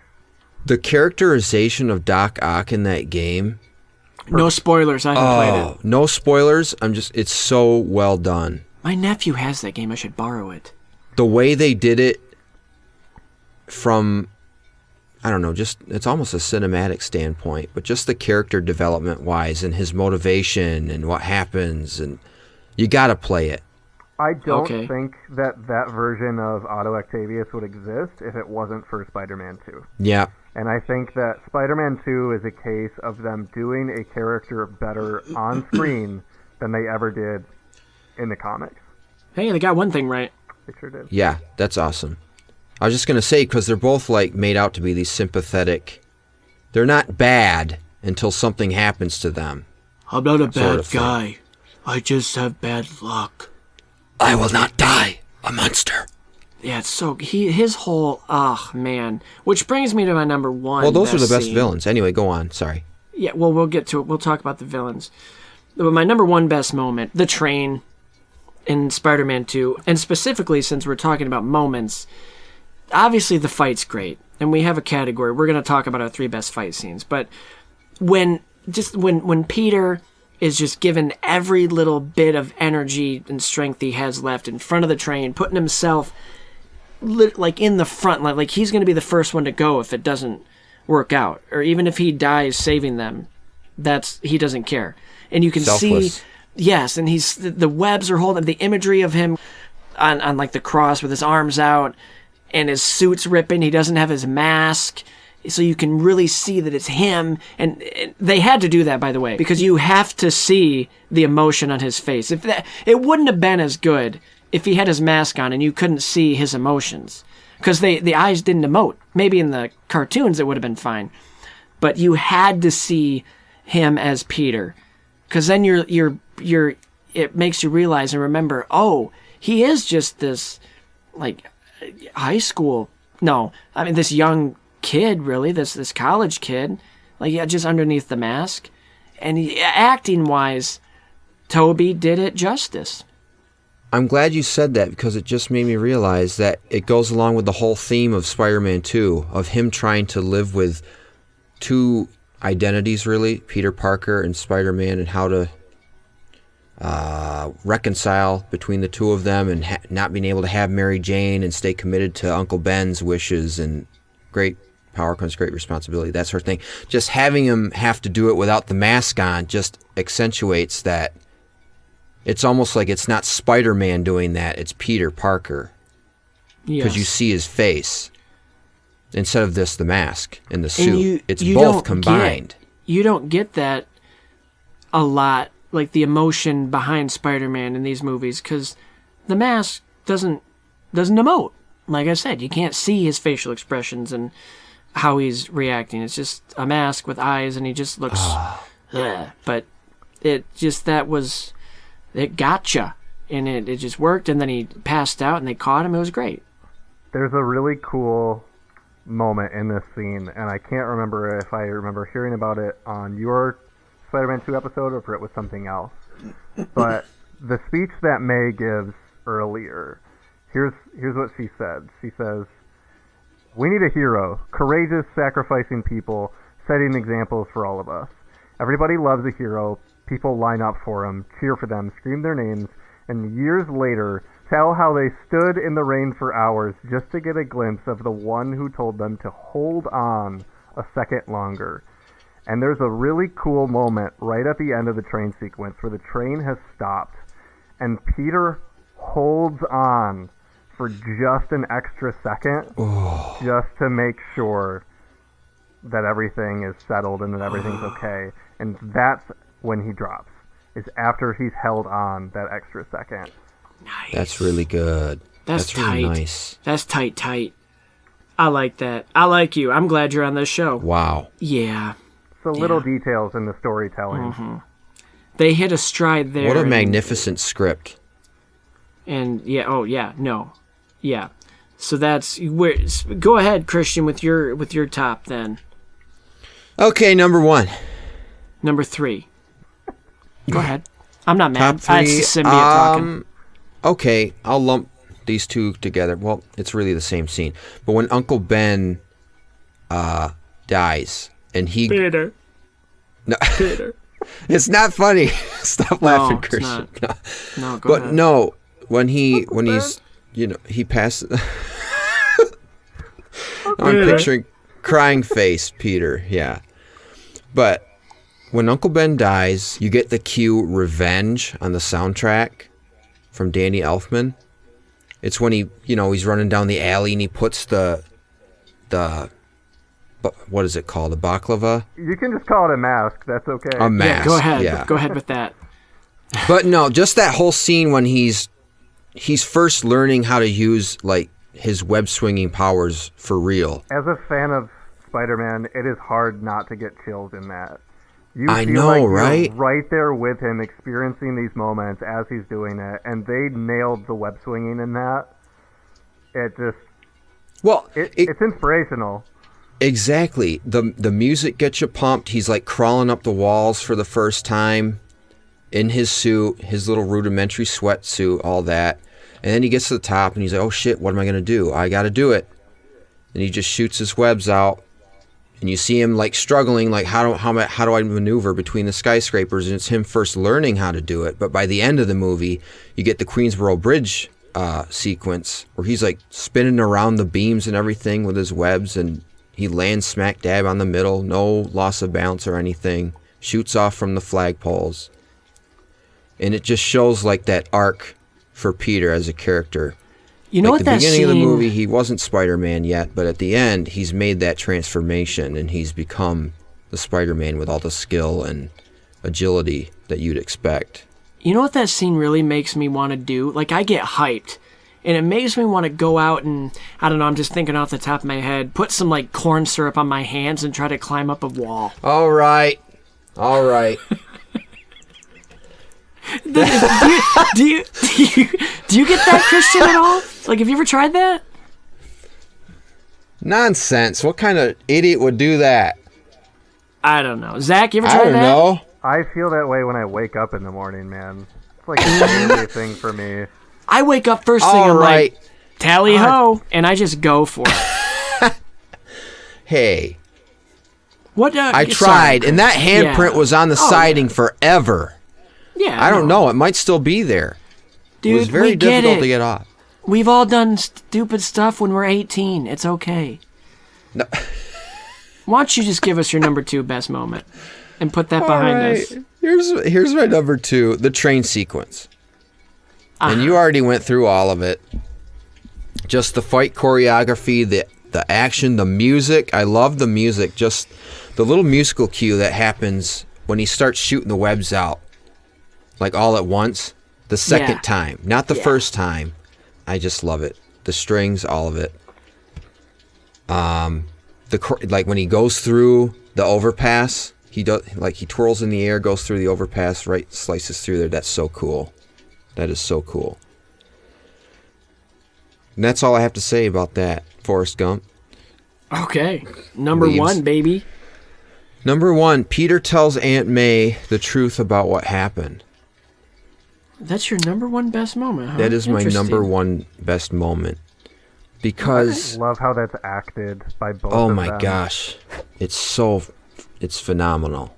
And I just love how touching that is. And I didn't realize that it was the same day, the anniversary of when it happened, until I watched this movie again for this podcast. Yeah, same and that boat. they had just gotten back from the cemetery, laying down the flowers. Mm-hmm. That just made it even more powerful. That much heavier, yeah. And it just Spider-Man 2 isn't so much a Superman. They're a Superman again. A superhero movie as it is a character study on a comic book character. I mean, there's action sequences in it for sure, but it's more of a Peter Parker story. Because they were playing to Tobey Maguire's strengths. He was a good Peter Parker, a good Spider-Man. But just quiet moments like that, it's beneficial for character development. Yeah. And for his character as a whole, that's part of his performance anxiety too. is what's going on with Aunt May and keeping that from her. Word. I just love that sequence. It's one of my favorites. It's my top in this particular list. But Christian, there's a comic book that you would love to read. And you don't need to have any context about what happens before it, because it just starts with Peter in his apartment with the crap beaten out of him. He just fought someone. I can't remember exactly who it was. It was one of the first issues written by J. Michael Straczynski, who was the writer at the time that these movies came out. And it's called The Conversation. And it starts with Aunt May walking into Peter's apartment as he lays, beaten and bloody, in his Spider-Man costume on his floor. And it is the conversation of Peter and Aunt May talking about him being Spider-Man. And you would think it would go a certain way, but what ends up happening is that May shares that she has some guilt about that night as well. And she has been living with her own responsibility about what happened that night. And it's just this beautiful moment between the two of them, and I think they took a lot of inspiration from that comic for that scene with Peter and May. Her reaction to him telling her that, how she kind of like withdraws her hands. Oh, it's not I love what you would that. expect to happen. And they nailed that scene so well, and I again can't help but think they took inspiration from that issue of Spider-Man.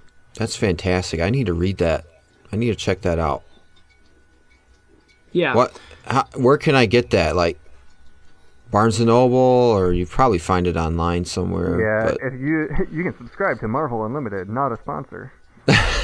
Not yet. Yeah, another thing that got me about that scene was he had just got done saying, I held his hand as he died.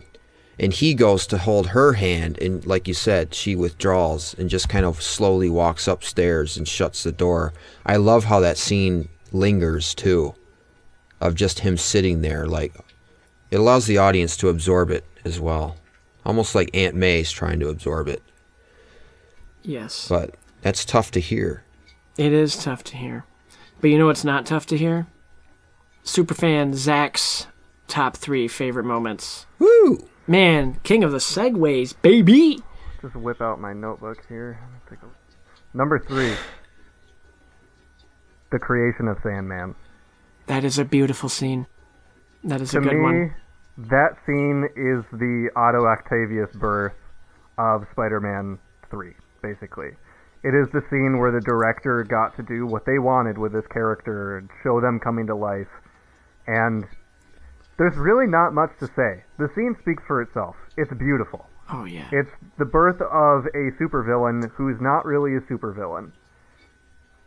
Oh, the scene speaks for itself without having any dialogue at all. Oh, It's yeah. just the music. And visually, it's stunning, really. Like, the lighting, it's just, yes. And it's the opposite of the Otto Octavius scene in many ways, because it's not horrific and tragic, but at the same time it is. But it's portrayed as beautiful as opposed to horrific. Well, Zach, I think you just had your very own ring theory moment. Oh, welcome to the podcast, Ooh. officially. I can hear the ring ding in the back of my head. Yeah. Sonic? What? No. Sonic just ran by. Number 2. We've already talked about it. You both talked about it. It's the train sequence. Yeah, of I course.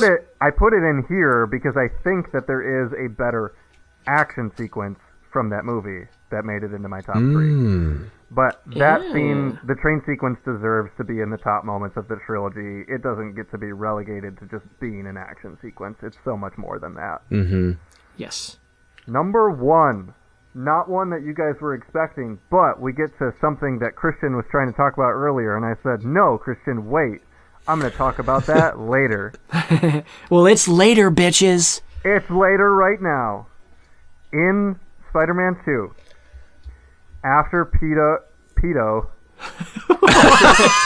Wait a minute. What one was this? Number 2, when Peter and Adi are done talking to each other. Pedo and Otter. When Peter and Otto kind of have their thing, like at the end, and Otto's going to try to take down the thing, Peter stands up and he looks back, and he doesn't have his mask on, and MJ sees that Peter is Spider-Man, and she lets out this sigh. The guy who does Cinema Wins, who does the Everything Great About These Movies, did Spider-Man 2, and it's one of his favorite moments of the trilogy as well, because it's a sigh that's just, it's not just like, oh, thank goodness we're going to be okay. It's a sigh that's almost an affirmation. It's relief, and it's like, I knew it. Of course it was Peter. And that kind of goes back to what you were saying earlier, Christian, where it's like, oh no, she fell in love with Spider-Man first, kind of jokingly. In the original comics, the night that like Peter puts on his Spider-Man costume for the first time and goes outside and she sees him leave Peter's bedroom as Spider-Man, she's known the whole time. Oh shit. And I like to think that in these movies, Mary Jane has known. She maybe wasn't 100% positive, but I think that she was able to put two and two together pretty easily. And yeah, you know, there's one scene in the movie that really pokes holes in my theory, which is when she decides to kiss John Jameson upside down to, I guess, see if he's Spider-Man. I like to think she's just trying to see if she can get that same spark with someone else. I like that take better. Yeah, new take. I like that. And she doesn't. She doesn't get that. No, she doesn't. But when she gets to see him turn around, it's such a big culmination of their arc over these two movies where Peter, you know, she kind of like coyly hints that, you know, like something's obviously going on and he can't reveal who he is to her. And when he, you know, turns around and shows her who he is, it's the face of Peter Parker, the costume of Spider-Man. It's not like he's Spider-Man and carries her off somewhere and takes the mask off and is like, haha, guess what? It was me, Dio, the whole time. It's an anime reference if you guys don't get that. I don't. What is that from? From JoJo's Bizarre Adventure. I don't watch JoJo. That's okay. But anyway, that's my number one well, that's moment solid. in the whole that is solid. That's cool. I like that. I hadn't thought of that. The thing you mentioned that, you know, it shows that, oh, you think she always had this feeling like, I knew. Like, somehow I always knew. But it goes back to that scene after the funeral in Spidey 1 where she touches her lips after she kisses Peter as he walks away. And she's like, oh, shit. Like, I really wish in that scene she'd have just been similar. Like, Peter? But I think that's a good... Yeah. I think that's a good hint that she probably knows. She's just not 100% sure because she can't prove it. Right now she's just going off lip service. Literally. But the power of love. That's the power of web. Yeah, that was really good, Christian. Sorry. No, those were good. Those were good top threes there, and we had, you know, at least one in each where we were all the same. But for the most part, they were pretty. I mean, our number ones were all different. I like those. Those were good. And like Zach's, yours universally praised the train sequence. Yeah, we were boring with the that. train Yeah. sequence. So, you know, well, even just as an action sequence in general, it's wonderfully staged. Yeah, I like how Zach's and yours, Christian, were kind of more meaningful moments. Like, you had more emotion. Mine was just like visual, like, yeah, Peter gets bit. That was cool, huh? Oh, Doc Ock coming alive. That was cool, huh? No, the whole Doc Ock thing and even the spider thing is cool because I like how Sam, Mr. Raimi, first of all, his horror roots in that Doc Ock sequence is really good to see. I like that. It's his own it's like a signature thing. Mm-hmm. Like, I'll do this movie, but you got to let me do this. Well, it fits so well too with this interpretation of Doc Ock anyway. How he views himself as some kind of monster now. Yeah. Given the line at the end of the movie, but I like how he with the spider bite and with the suit in the garbage can. It's reenacting those famous comic book panels. From like Spider-Man No More and whichever one the spider bite came in. Amazing Fantasy 15, which I Okay. actually Look at sent this guy. an online version of that to Spencer for him to read, and I will send that to you as well. Is that Yeah, one I'll of the get first around ones? to it eventually. That is Ever? the first one. The first one? I have that. The first appearance. What? I have the I mentioned it earlier. I have like this compilation book that I got at Barnes and Noble. Oh, okay. It has like the first like several. It's like a volume 1, volume 2. It has several issues from the first run. Yeah, I'll get around to reading that. I always eventually. mean to look at it, but I never have. And I got that book like several years ago. Read it right now. Let's just do a reading. Just kidding. Don't do that. we'll do a bonus No. content. But that puts some stuff behind yours, Spencer. It resonates with you. Yeah. No, I know. I had a good one too. But mine was more visual. That was my point. Yeah, I had the Well, cinema is but visual. It is. I'm a Viz guy. But yeah, those were good stuff. Do you want to, let's just, well, I have you. Let's get to the end of the season awards, get those out of the way. And then we'll move Okay. on to the best fight scenes. You wanna do that real quick? Because this I won't go in depth with each one, but so end of the year awards, as you maybe know, Zach, I don't know if you've listened to other episodes besides the Spider-Man ones, I incorporate my sports fandom into movies. So like I give MVP award, like 6th Man of the Year award for like best supporting character, all that stuff. Nice. So Dig it. yeah. So my award ceremony starts with the least valuable player, which is a new award. I haven't done this yet, but the least valuable player goes to envelope Eddie Brock. When are you going to give a guy a break? Because he just didn't bring anything to anybody. And he was just thrown in. And it wasn't Topher's fault. I think he would have been fine if he'd have been established later. Or earlier, I mean. Not later. That's what he was. He was established later. So least valuable player, Eddie Brock. Congratulations. The Ben Parker Memorial Lifetime Achievement Award.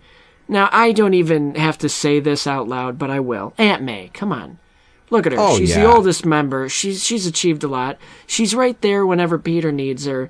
Needs a little jump start. And she assumes the role that Uncle Ben left behind. And she doesn't miss a beat. She always has the right thing to say. She does, and she has, I think, my favorite line of the entire franchise when she says, "I believe there's a hero in all of us." I love that line. I love She it. said it just like that, too. Yep. Yeah, exactly. I love it so much. I watched it and just made sure I could imitate her perfectly. And my clutch performer of the year goes to Dr. Octopus. And let me explain. Because he's been causing this whole thing, the whole movie, right? But when it mattered most, he took back control of his arms just in time and made the sacrifice and saved the day. And that's clutch. That's worthy of the clutch performer and performance of the year. I will not die, monster. The 6th Man of the year, and it's almost unfair to give this person this role because we know he's at the forefront of Peter's mind, but Ben Parker. When you need somebody off the bench to just kick you in the ass or in the balls to get you going, Ben Parker's going to be there. Even in death, he gets a moment. And it gets Peter it gets him going a little bit. Most Improved Player of the Year award. This one's another obvious one. I didn't go out on a limb here.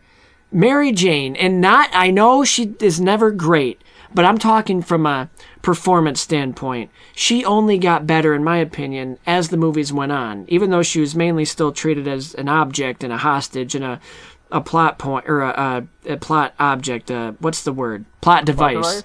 Yeah, plot device. I felt her, and actually, I believed her in Spider-Man 3, so her best performance was in the worst movie. We've touched on that. So she just steadily improved, I think, and I appreciate that. The Coach of the Year award, which this is like outside of the movie universe, Zach. It's the crew member who I thought was, really was he consistently got better. He had the most consistently good thing throughout the entire thing. Danny Elfman. And most of the time this award, traditionally this award does go to the composer. Because the music in the films we've done has just been good. But he's no exception. He gets gradually better. Like, he has my favorite themes in Spider-Man 3. How's it go, Christian? The Venom The black suit theme. How's that go? I love it. It gets me hyped every time. I just love it. And the Spencer, Sandman's...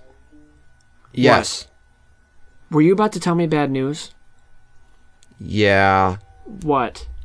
Danny Elfman didn't do Spider-Man 3. He didn't? Oh! No. There's an Young asterisk did. by it. That's Him right. and No, I Sam knew broke that. up, man. I knew that. I knew that, too. Now I look like an idiot. Danny He's still the Elfman most and valuable. Christopher Young for your Coach of the Year. They're sharing it. With that first main title theme, I love it so much. Yeah, so for the first time ever, we're splitting the award. Thank you for bringing that to me, because I did forget. I knew that and I forgot. And now the big award of the night. The All-Area New York MVP. And guys, we somehow have not talked about this person yet. But he's the one person that's consistently great throughout the entire thing. He is the glue. J. Jonah Jameson. Come on. Am I right? Yep. Like, how have we not talked about him? Because there's nothing that has to be said. Very true. Moving on. Best fight scenes. Home run casting, home run performance, great writing.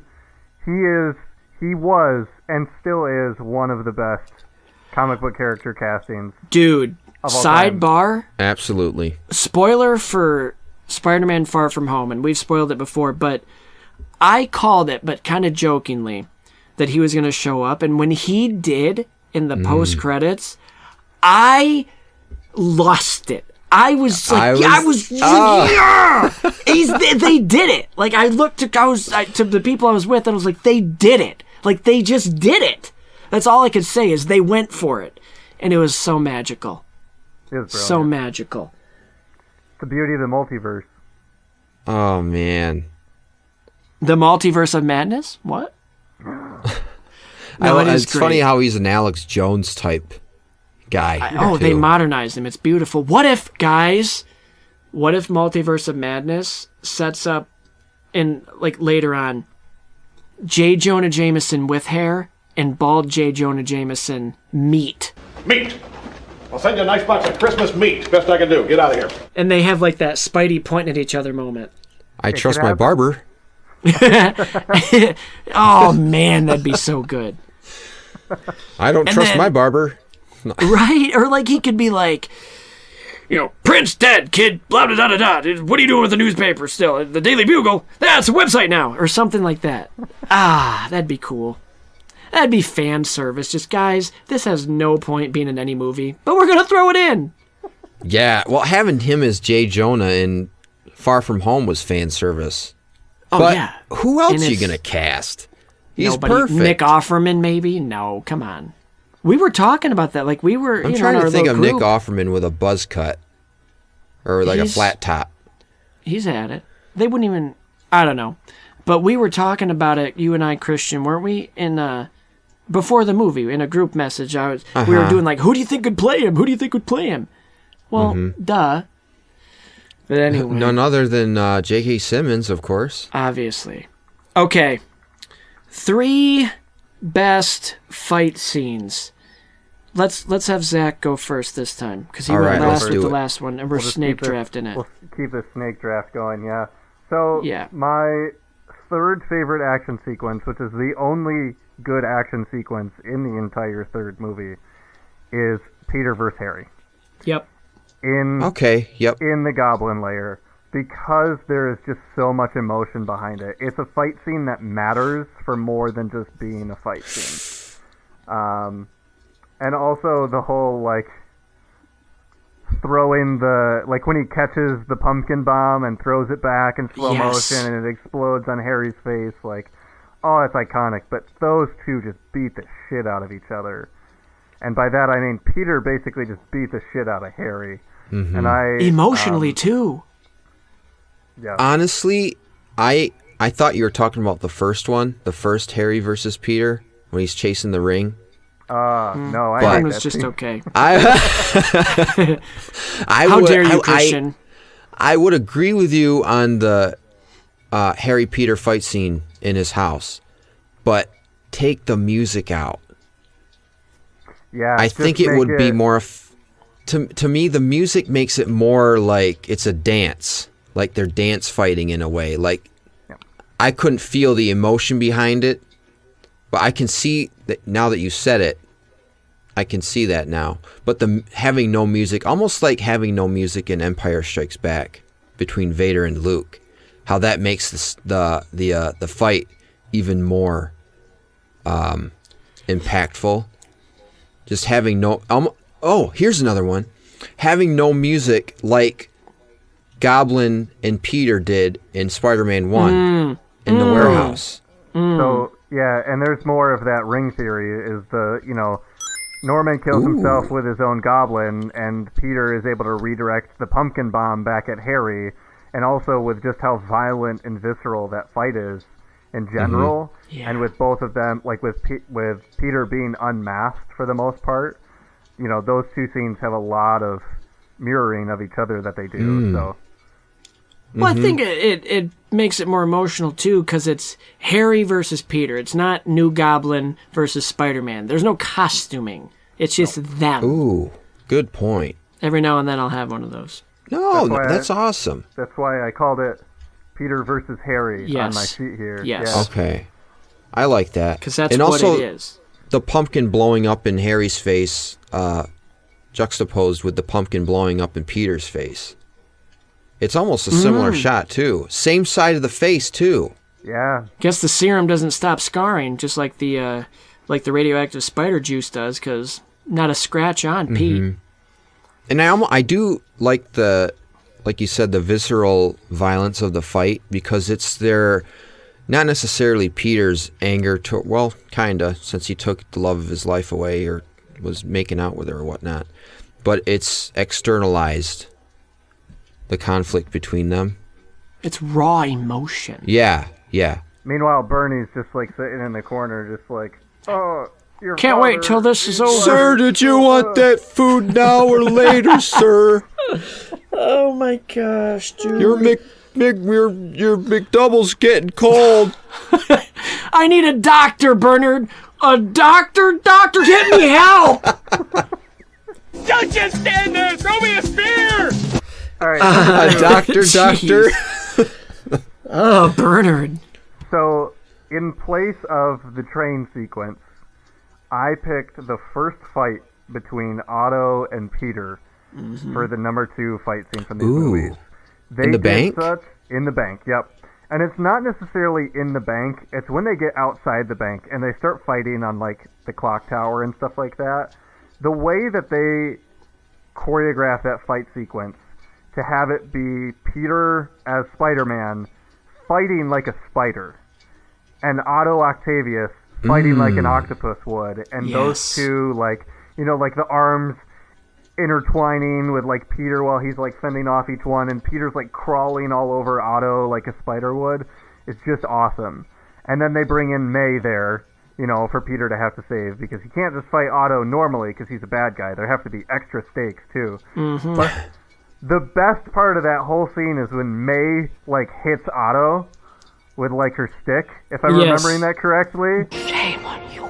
Oh my gosh, I loved that so much. But yeah, we don't have to go too much into that one, but I just thought that was brilliantly choreographed, and it was the first, like, big fight scene from Spider-Man 2 as well. So it was like, hey, we're really gonna up the quality of the action in this. It's cool that May did her own stunts too, or Rosemary Harris did.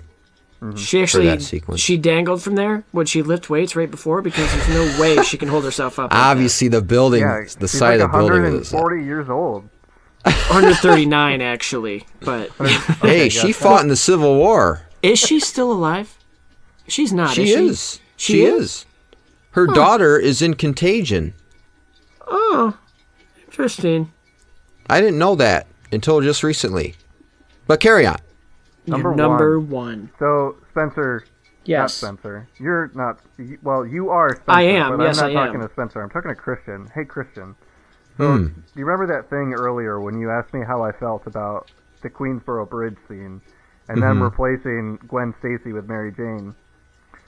So, I own a copy of Amazing Spider-Man 122, which is the death of Green Goblin.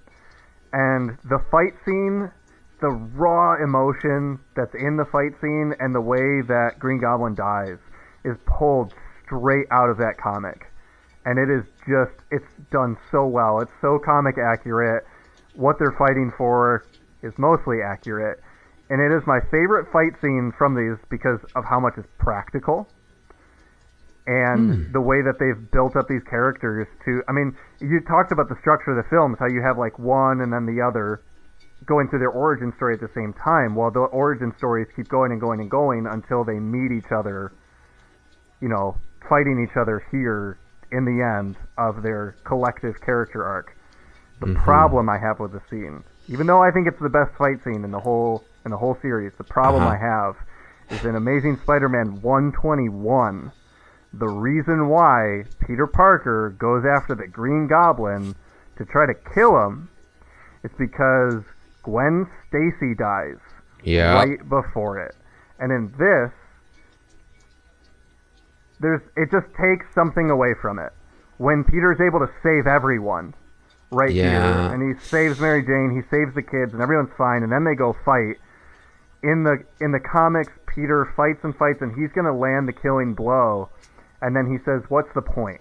What would this even accomplish? This isn't who I'm supposed to be. And I put a comment on your page about this and how Peter's true origin story in the comics, I think, ends after the death of Gwen Stacy. Because the ego gets taken out of it. And he goes through this whole transformation of, I'm going to kill the Goblin. I'm going to kill Norman Osborn because of what he did. And then at the last second, he decides not to, and Norman kills himself. And in this, it's just me and your girlfriend are gonna have a good time, and that's what gets Peter to get up and fight. And it's beautiful because it's the power of love. That's what you talked about in your first episode. But I just can't help but feel like even though it's my number one favorite fight scene, it's cheapened by what came before it. Yeah. Okay. No, good list. I dig That's it. a good list. Me too. You're really That's going to dig it. Emo Peter. Christian, what are your top 3 fight scenes? Top 3? Well, they're a little unconventional and somewhat predictable. I personally like the random thugs montage in Spider-Man 1. Because up to this point, this is the first time you get to really see Spider-Man, I mean, legitimately studio-produced live-action film doing this stunt choreography. Not real. It's CGI, of course. Some of it's practical, some mixed in with CG. But it's the first time you get to see the character Spider-Man, like, fighting, like, street criminals in New York City. Like, webbing them up between telephone poles, street light poles. Stopping him from robbing a Brink van. You know, that sort of thing. He's doing all these flips and shit, and I just love seeing that the first time. It's kind of thrilling. It's like, oh my gosh, we're seeing Spider-Man in live action doing this stuff.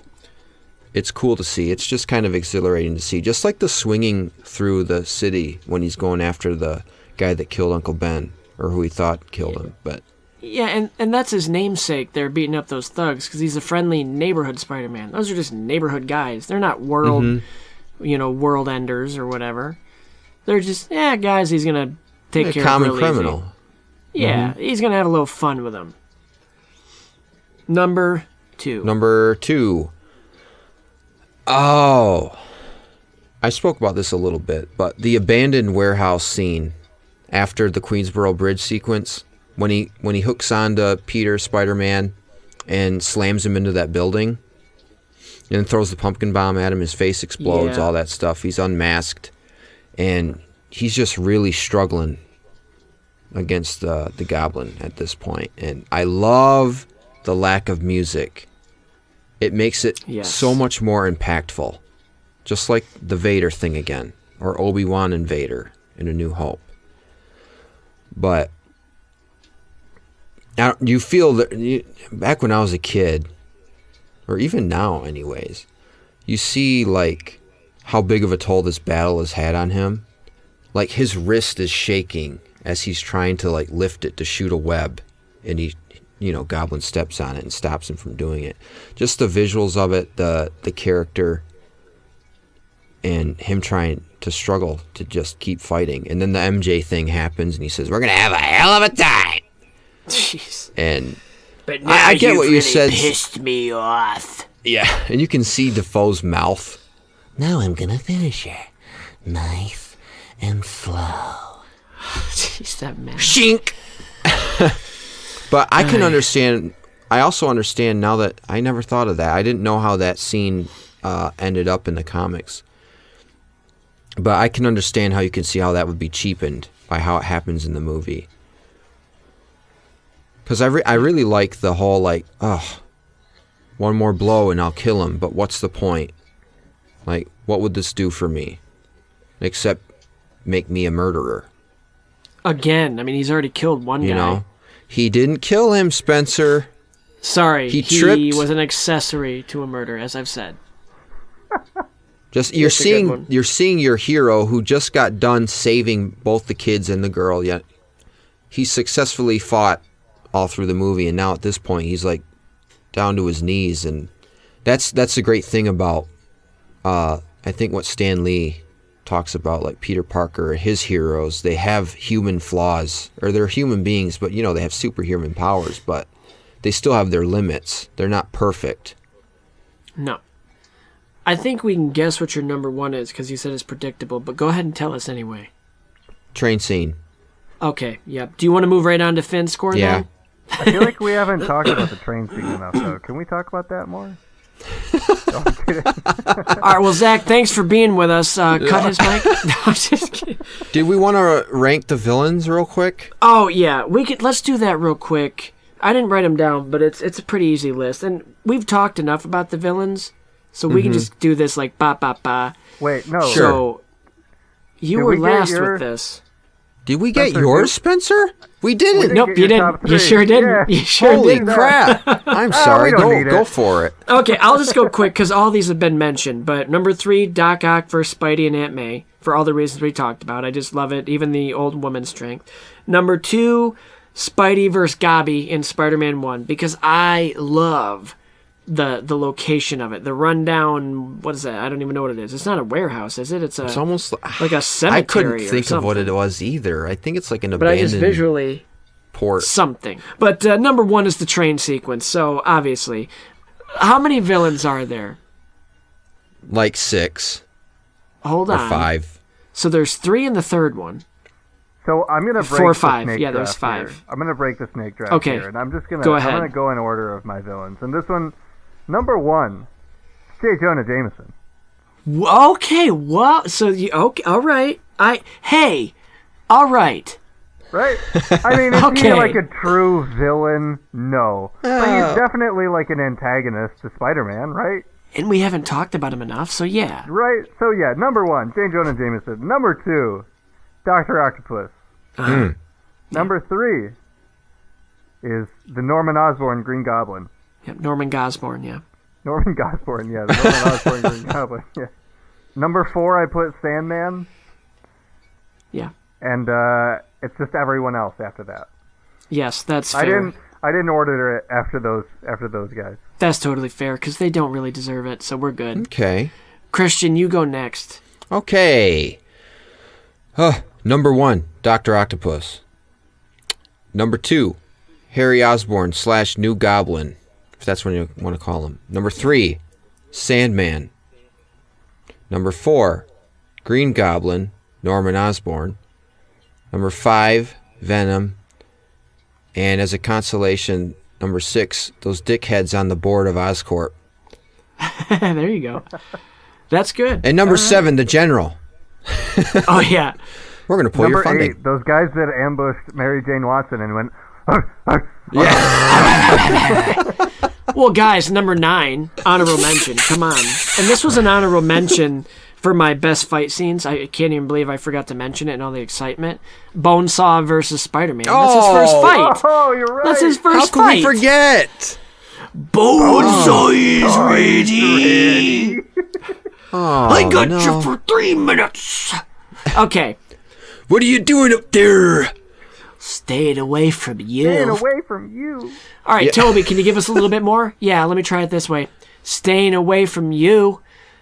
Damn it. Yep, All right. that's really good. That's really good, Toby. We're good. He is contractually obligated to be here. Okay, fine. Yep, good. Ugh. Best villains. I'm going to go from the bottom. You guys went from the top. Number last, Venom. Number second to last, Harry Gosborn. Number next one from him, Sandman. Number next guy, lost count, Green Gobs. Number 2. Yes? Number 3. Number 2. What am I doing? Number 1. Best villain is Dr. Octopus. Moving on, can we? Jeez. We forgot to ask within our podcast how to count. Jeez. Well, yeah, welcome to the podcast. If you really want to get meta, best villain is Peter Parker, as he fights his own battle against himself in the second movie. I mean, if we really want to get real technical, the worst villain in this is the people that allowed Spider-Man 3 to happen how it did. The producers. The number 1 villain of all the Spider-Man movies. Sony. Avi Arad. Yeah.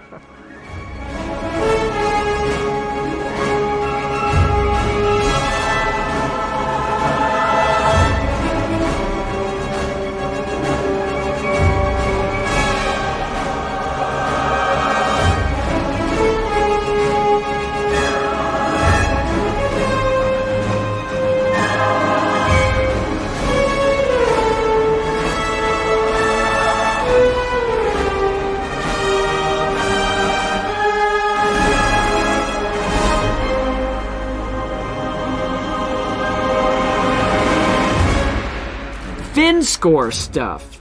Zach, you are going to be our audience for this, and you just say you can give us a number if you can think of it off the top of your head, or just say, hey, I agree with him or him. Oh, okay. Yeah, let me see if I can pit you two against each other even more. No, I didn't tell you to have these prepared for some reason, and I'm not sure why. That's okay. But, Christian, why don't you go first? Okay. First, give me just your numbers, each movie, what you gave it out of 100. Out of 100? Okay. This one I kind of struggled with, and I planned on going back and kind of refining the number after I thought about it more, but this is what I have. Spider-Man, 95. Spider-Man 2, 99. Spider-Man 3, 86. What are you, Christian? Gal. Why? Damn it. Fine. No, that's good. That's a good list. I'm glad we even each other out. That's really good. You're so generous. Zach, 86 for Spider-Man 3. Yeah, I'm just saying right now, I agree with Spencer's number. Jeez. No, Christian, that's honestly, I make fun of you, but I love how your numbers are so vastly different from mine. That's what makes this work. So I think I don't want to lower them just for the sake of lowering them. You can lower the individual movie. Okay, fine. That's From fair. having listened to you guys, I can tell that Christian has a very deep emotional relationship with this trilogy. Yes. And I think he's allowed to, with a character like Spider-Man, you're allowed to use your emotions to dictate how good you think it is. Thank you. That's fine. Which is exactly the opposite of how I feel about these movies. But they're divisive. They've always been divisive. They always will be. There's going to be someone who loves them. And Christian, I respect your love for these movies. It's Spider-Man. I don't. You feel however you want about it. I'm just glad you love these movies. No, and I love them. I don't want you. I love them. I'm just realistic about it. Cuts to Spencer, he's wearing a hood. Okay. Speaking of emotions, why don't you hit us with your emotional impact? Oh, you want me to do that? Spider-Man 80. Spider-Man 2, 86. And Spider-Man 3, here's the big one. This is where we are different by about 26. Because I gave it... This is the lowest score I've given a movie so far. 60. Which is really generous. I cannot tell you how badly I wanted to just give it like a 30. But I was like, you know what? No, there is some good to it. I'll give it a 60. That's a D. I have to save my failing grades for later franchises. I'll. That's fine. That's fine. Yo, is that okay with you? Get into your emotional impact. Let's just go right into the big one and get to the bottom of it. So, Zach, how this works, we've broken it down, and listeners, we've broken this FIN score, Final Important Necessary Score, down to, we score out of 100, 5 categories. We add up the total and then, divide our combined totals by 5 to get, it's mathematics. It's just basic math. So you guys use math to make a number that represents how you feel about these movies. Yes, I know. It's backwards, but yes, it's kind of makes as much sense as Spider-Man 3. So emotional impact, Christian, what's your number? Emotional impact. Okay. All right. 94. I'm going to guess. 94. Okay, I was going to guess 110. 94 for emotional impact. You got all the stuff between Peter and Aunt May. Heavy emotional impact stuff there. Aunt May's acting, Rosemary Harris, she puts everything into these performances. I mean, even when she just wipes a tear away, it's so genuine. I love that. The personal relationships with Peter Parker, my own relationship with the character, having, I don't know, I just empathize with him a lot. Sure. Like with some of the struggles that he's gone through in the movies, I feel similar about. That sort of thing. The music and emotional impact, it has to do with just how does the movie, goes without saying, how does the movie make you feel? It, like, even just from the opening title with that music from Danny Elfman, it gets me pumped, it gets me happy, it gets me excited. The whole thing about this movie is elation, in a way. Elation and heroics. You get most of this in the first movie, but yeah, just the thrill of seeing Spider-Man on screen for the first time. It's awesome.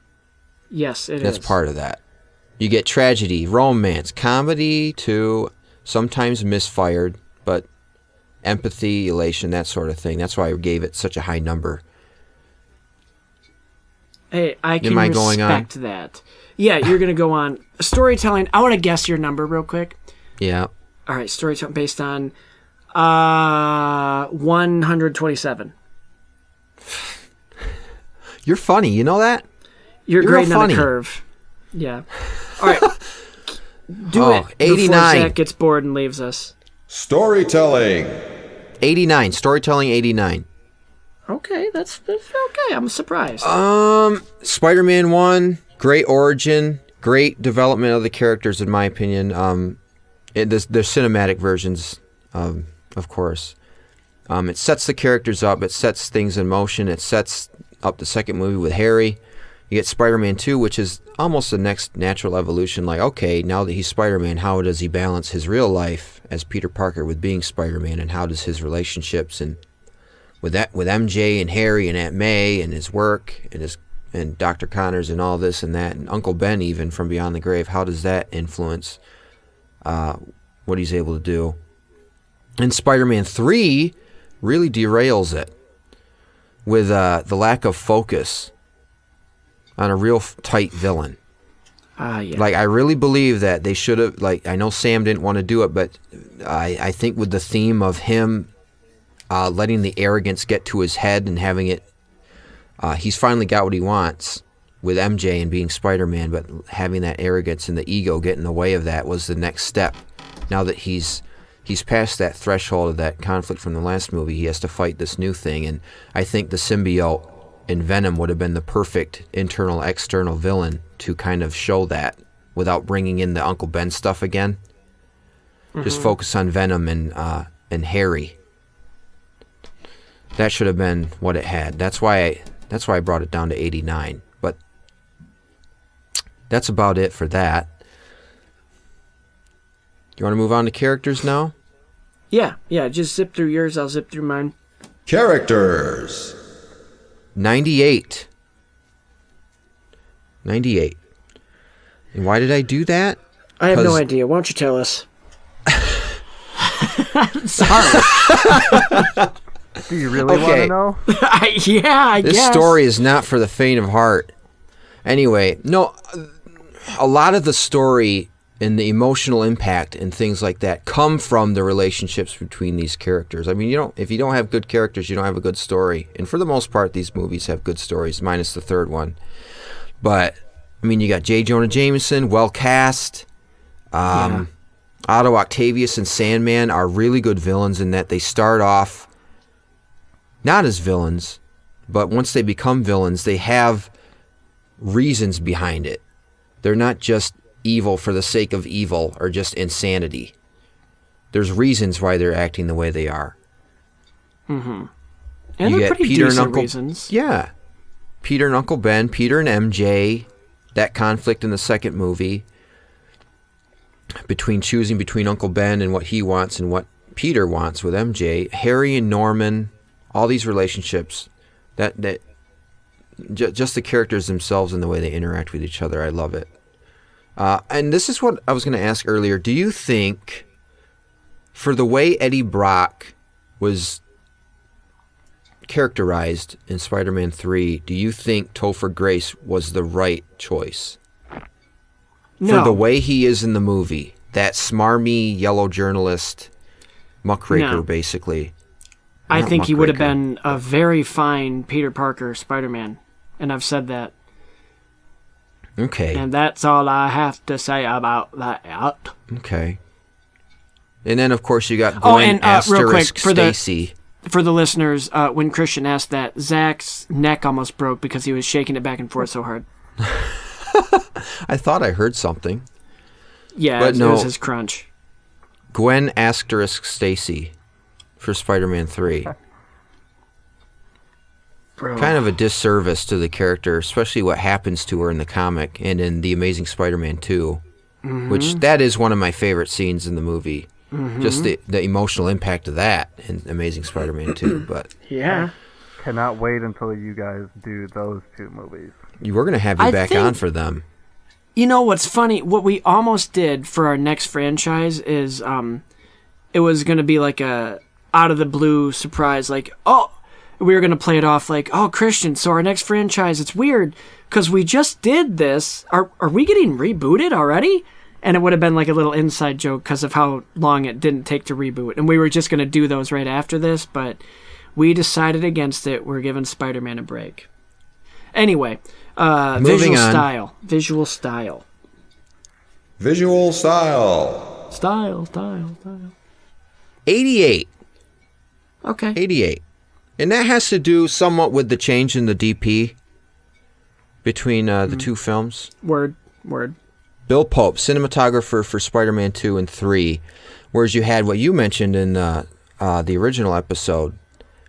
Don Burgess did Spider-Man 1 of Forrest Gump fame, Aquaman, Castaway, Polar Express.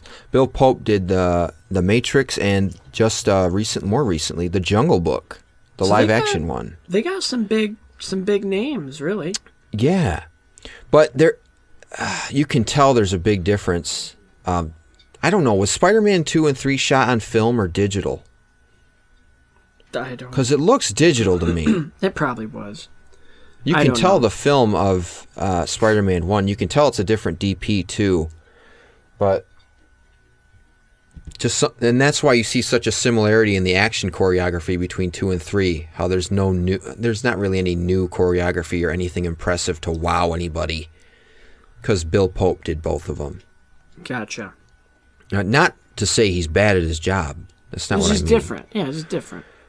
But though I like the way the costume looks in Spider-Man 2 the best. Just the brighter. They did this in Spider-Man 2, by the way, too. They changed the suit a little bit. They made the colors pop more.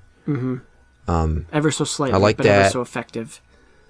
The web slinging, the sound design, the action set pieces, all great. Love them.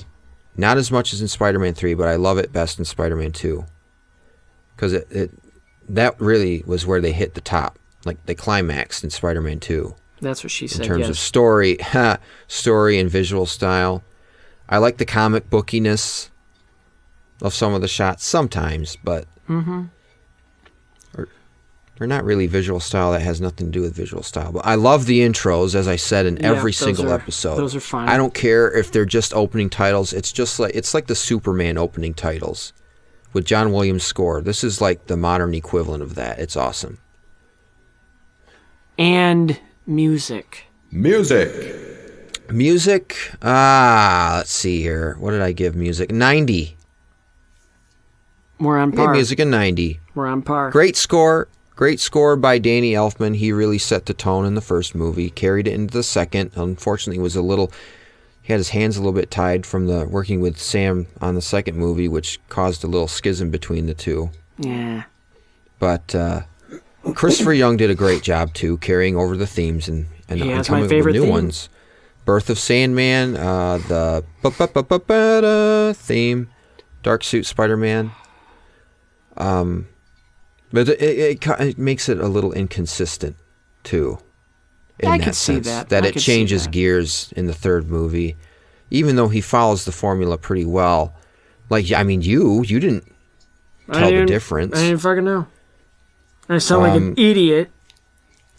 Brilliant themes, but repetitive use of cues, and that has to do with, I think, Raimi's devotion to the original score for the first one and the themes that Danny came up with. Also, great selection of songs to encapsulate each movie, like Hero. Oh yeah, yeah. Wait a minute, do we have Creed in studio? Or I mean, Chad Kroeger in studio? Chad Kroeger, is that you?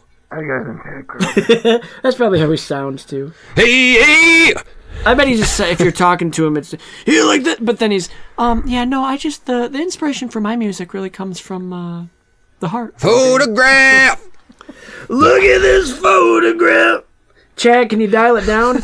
Yeah. Look at this photograph. Okay. Sidebar. I saw a video once. It was some guy imitating Chad Kroeger. He's like, how Chad Kroeger gets his voice, and it's all close up on his face, and he's singing, and he's like, and it zooms out, and it's a guy sitting on the toilet, constipated. Have you ever seen that? There's a Vine where somebody edited it. So they photoshopped or whatever, video shopped in Chad Kroeger. Instead of holding up a photograph, he's holding up like a mathematical bar graph, and it just goes, "Look at this graph! Look at this graph!" And it just hangs on him for a second. It's so funny. It's so funny.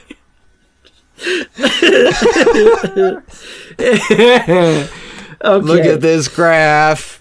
Just look at it. Oh man. Okay, add up your numbers real quick. Hero, Vindicated, and Signal Yes, Fire. Isn't it Signal Fire from Snow Patrol? I don't know. Vindicated is great for Spider-Man 2 by Dashboard puffy. Confessional. Third one's good too, but I don't even remember it. So that's mine. Oh shit! I gotta add them all up. Add up your things, and while you're doing that, I'll just do mine. And I'll just go through them quick. Emotional impact, I gave an 84. And now these are all a little skewed just because Spider-Man 3 is a part of these. I have to take into account. So as an overall. So 84. And I mean, Spider-Man was a part of my childhood. I told Christian this. It was during a time when I was spending a lot of time with they'd later become my legal guardians, my sister and brother-in-law. I was hanging out with my brother-in-law, and we bonded over going to movies one summer because I was helping him with housing stuff, and this was before I lived with him. And we just really, really bonded, and he took me to see Spider-Man. It was just fun. It was really fun. And I'll always remember, those are the memories that I remember. As memories do. You remember the memories. Wow. Okay. Storytelling, I gave a 79, and again, everything Christian said about storytelling, I won't say again, but then it falls off as Spider-Man 3, and that's why it's below an 80. Characters, and this is on the actors, really. I couldn't bring myself to give it too high of a thing, even though we get great villains sometimes, and J. Jonah Jameson, one of the best portrayals of any character from any adapted thing ever. But I gave that a 74, characters. Visual style, is pretty basic, but all the visuals, like how some of them seem like they're right out of the animated series or right out of the comic books. You get that feel, and I just love that. I gave that a 77 for some reason. I don't really know why I gave it that low, but I did, and I'm stuck with that. I have to live with that every day. But the music is my big hitter, and Christian and I are on the same level with this, 90. That's the big one, because it consistently got better for me. And like the one theme, like I tell you, every time I hear it, I get hyped, and it makes me think, hey, maybe this movie is good. Oh, nope, it's not. Gotcha. I'm surprised you didn't have that as one of your best moments. Is when he gets the black suit on and he looks at himself and is like, what is this? Now that you say that, that's an honorable mention, because that is cool, that specific part. But I wasn't even thinking of best moments from that one, because I was just like, there's no way. But yes, that is that's an honorable mention. That and Sandman's creation. That was actually on my list for a hot minute, but I decided to put Sandman above it.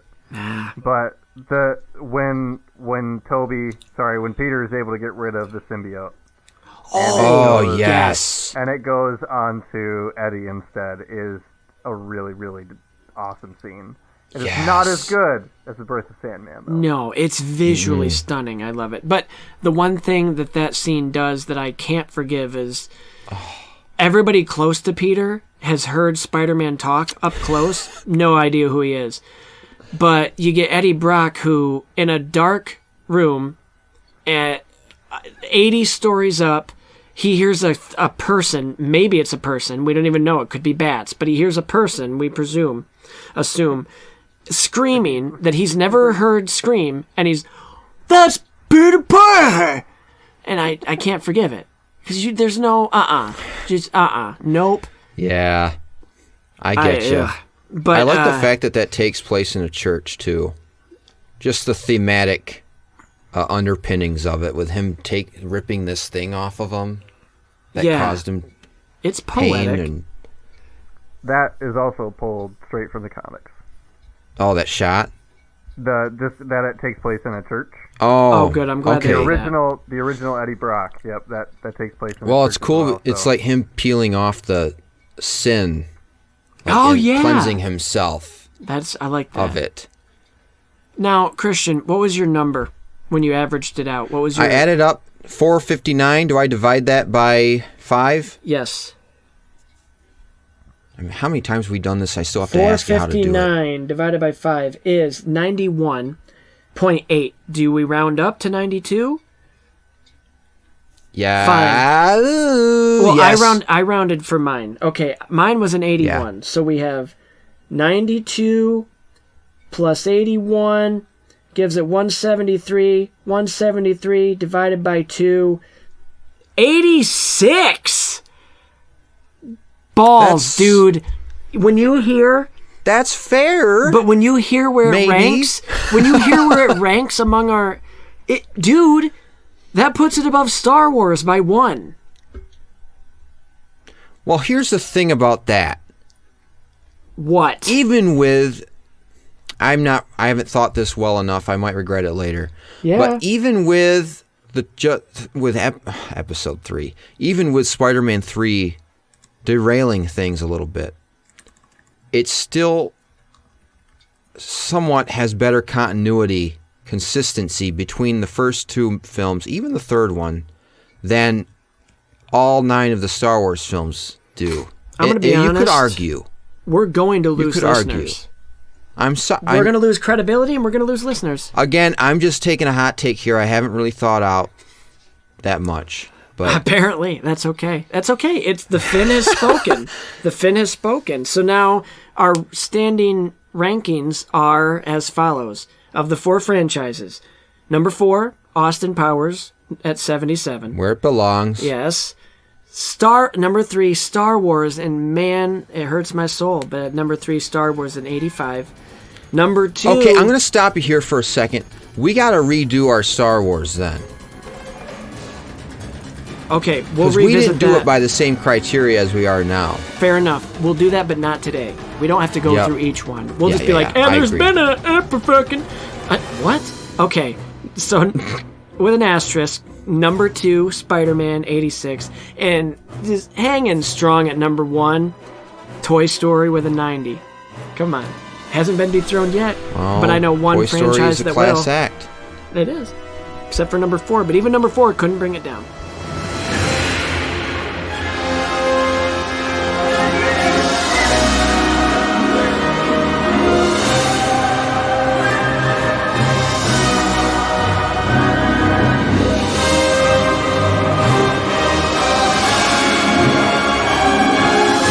So Zach, earlier in the show, I mentioned your wife.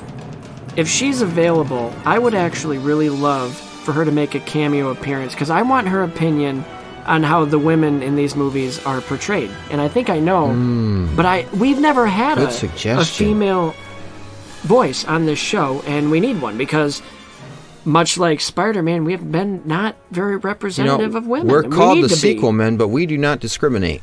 No. Let's just make that clear. I can't. Hey, guess who's here? Okay, needs no introduction, but Zach, introduce us to your beautiful wife. This is my wife, Hannah. Hannah, long time no Welcome chat. to the How show. are you? I know. It's nice to see you guys. Yes, how are you? I'm good. Just dyed my hair again. That's been one of my favorite sagas on the Facebook. It's like Dennis Rodman. He was he played for the Bulls. He always had a different color hair every game, and I'm just like, what color hair is she gonna have? And I look forward to that. I do. I'm not saying that sarcastically. I find it's fun. It keeps it fun. It is. Quarantine fun. Mm-hmm. So Hannah, married to Zach, our first female correspondent on the show. So Yay! yeah. Woo! So a fellow Pop the corks. Spidey fan.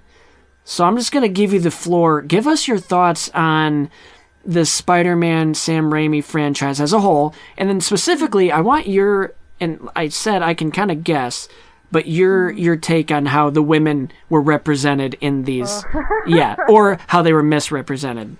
Well, I mean, like, we're all around the same age, so, like, we all grow up with it, and, you know, when I first saw it, I was a kid, so it was very surface value when I was a kid, and just thought, like, ooh, they're all pretty, they're all cool and everything, so I think as I'm older, and especially because we watched it the other night, I mean, it's very run-of-the-mill, early 2000s. Yes.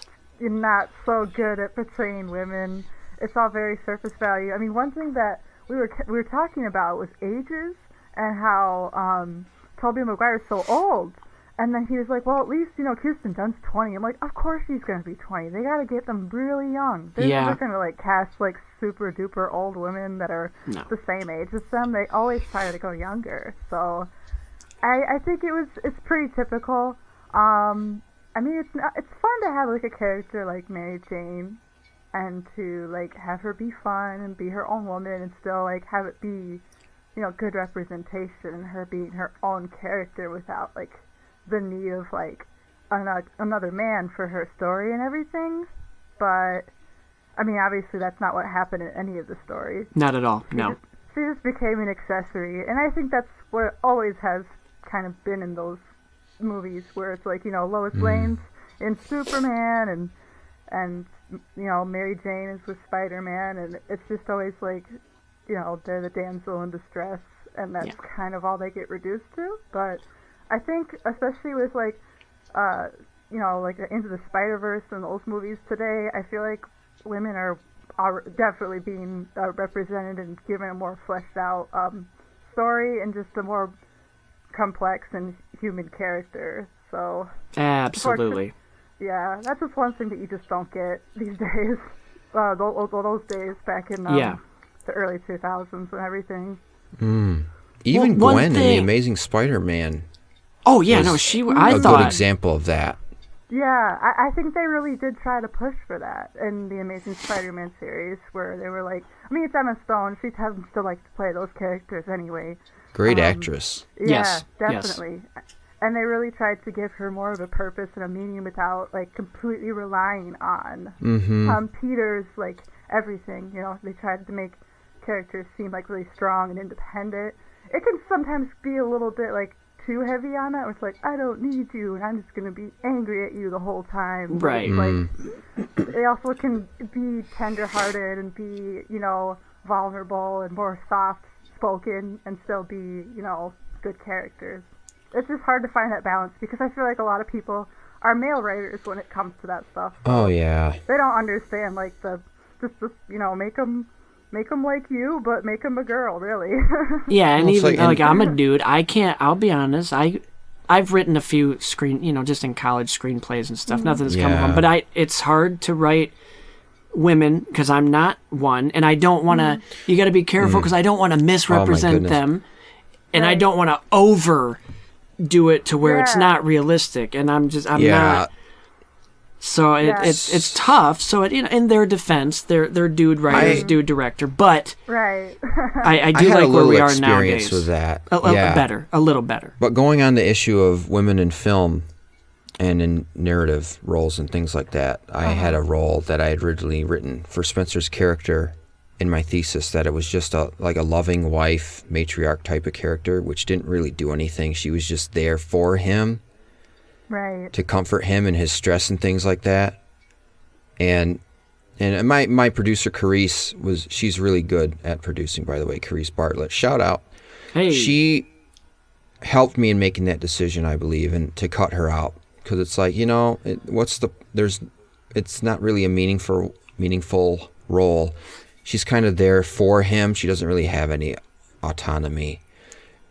And that's kind of the way MJ is in these movies. Yeah, it almost would have been better to not have her at all instead of having her but misrepresenting her. She gets some sort of redemption in the third one, where you get to focus on her and her issues. Yeah, that's nice that they added that. I'm pretty guilty in my thesis. Although it was intentional because my character was a douche. But I wrote his wife. She had a very small role, but it was just your typical, like I kind of ignored her. I got home and just when you think we're about to have a moment, at the end of it, I'm like, hey, what's for dinner? But it was the character. It was intentional to show how he was a dude. But yeah, but these Spider-Man films just are real guilty of not knowing what, and I'll credit, they almost gave Mary Jane a purpose when she was coming up behind Doc Ock and was going to hit him with something, but then he saw her and just slapped her away. Yeah, that's what I would say. It's kind of more like, oh, she is strong and she is independent, but oops, she didn't quite get it. It's but like she's kind not. Of tokenism. You almost had it. You got to be quicker than that. Which is unfortunate. And it's like you don't need to have all those characters be badass like that, where it's like, I can fight and I can do that. It's like, well, is it realistic? You know, like it's okay if she can't, you know, throw all the punches and stuff, but like she could still have that, like just making her human and making her more fleshed out is just what you really need to do. And she, like we've said, Hannah, you wouldn't know, but in Spider-Man 3, the worst one, she actually, I think, has her best moments because she kind of does take control a little bit when, like, Peter goes off on Spider-Man and she's like trying to relate to her, and she stops and like, listen, shut up. This isn't about you and Spider-Man. This is about me. Like, listen to me. This is my problem. We just don't get enough of it throughout all three, which is sad, but it's a product of the early 2000s. We didn't know how to handle. I mean, it's not the 1920s where they should have known how to handle women characters, but apparently they didn't. That sucks. But it's like Kristen said, you know, that women were just kind of always an accessory to the male protagonist, and we're just meant to add like a love interest and add like something sensual to the side. So it's understandable that those movies would kind of treat Mary Jane and other characters like her in that light. Yeah, and they got better with, and we'll talk about this eventually when we do the Amazing Spider-Man little mini franchise, but Emma Stone's Gwen Stacy, I thought, was a huge leap forward in these type of movies for representing a female character, because she didn't do like the fighting combat stuff. She didn't have those moments because that wouldn't have made sense. But she was smart and was the brains and kind of kept Peter Parker, Spider-Man, from doing stupid stuff. She was kind of the woman in the chair. And one thing I really love about what they did with her is, even in a moment, I don't even know why I'm sharing this because we're not talking about it, but I have to say it. But this ultimately led to her death, unfortunately, but it's just consequences of Peter, the man, is like, yo, you have to get out of here, go. And she is just like, no, you don't get to tell me that. It's my choice. And if I want to put myself in danger, I can handle that.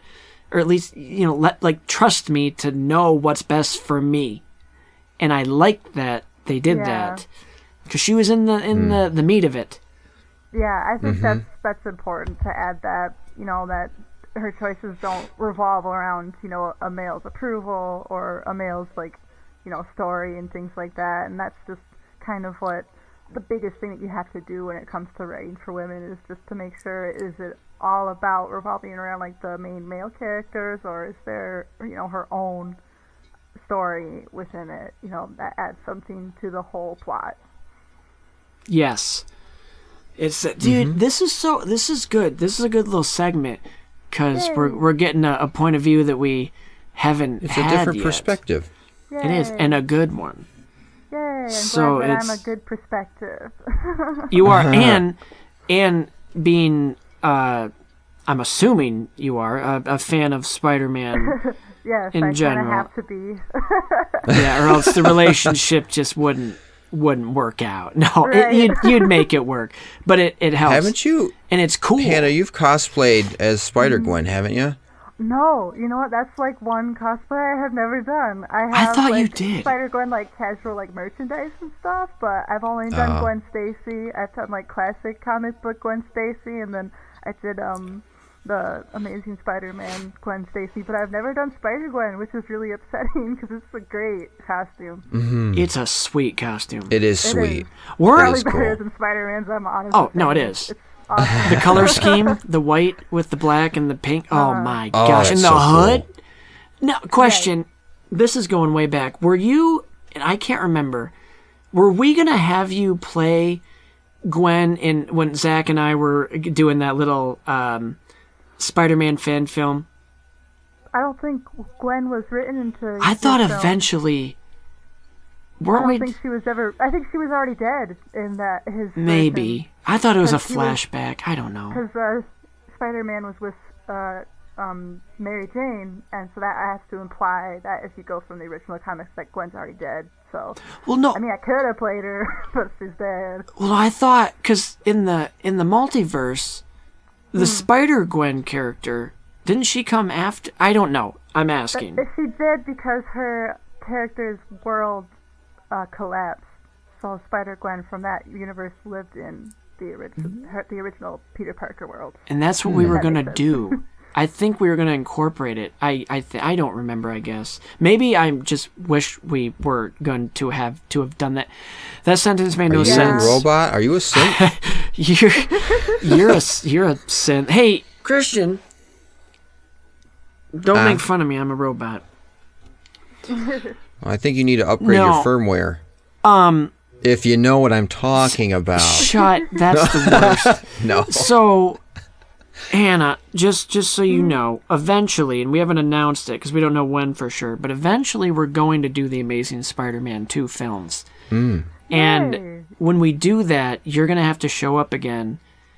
Yeah. Would Maybe love to. for the whole episode with Zach, and he can hook you Yeah. up with some headphones so you can hear the whole conversation. Oh yeah, we should be able to do that. No problem. Yes. We'll give you plenty of notice. But Cool. until then, and I'm not shooing you off, by the way. You can still hang out here. But Okay. thank you for giving us your input Yes. from a different Thank you. perspective than what we've gotten so far. Thanks for asking. Yeah, and like I said, you have a spot reserved when we do the Amazing Spider-Man. Zach, tell Zach that. Okay. Apparently, I'm doing the Amazing Spider-Man with you. When we do it, we don't have a set date. Make sure he knows Not that. We don't know when it's going to happen. So now, if you can somehow get you guys to both listen. He wants the both of us to listen.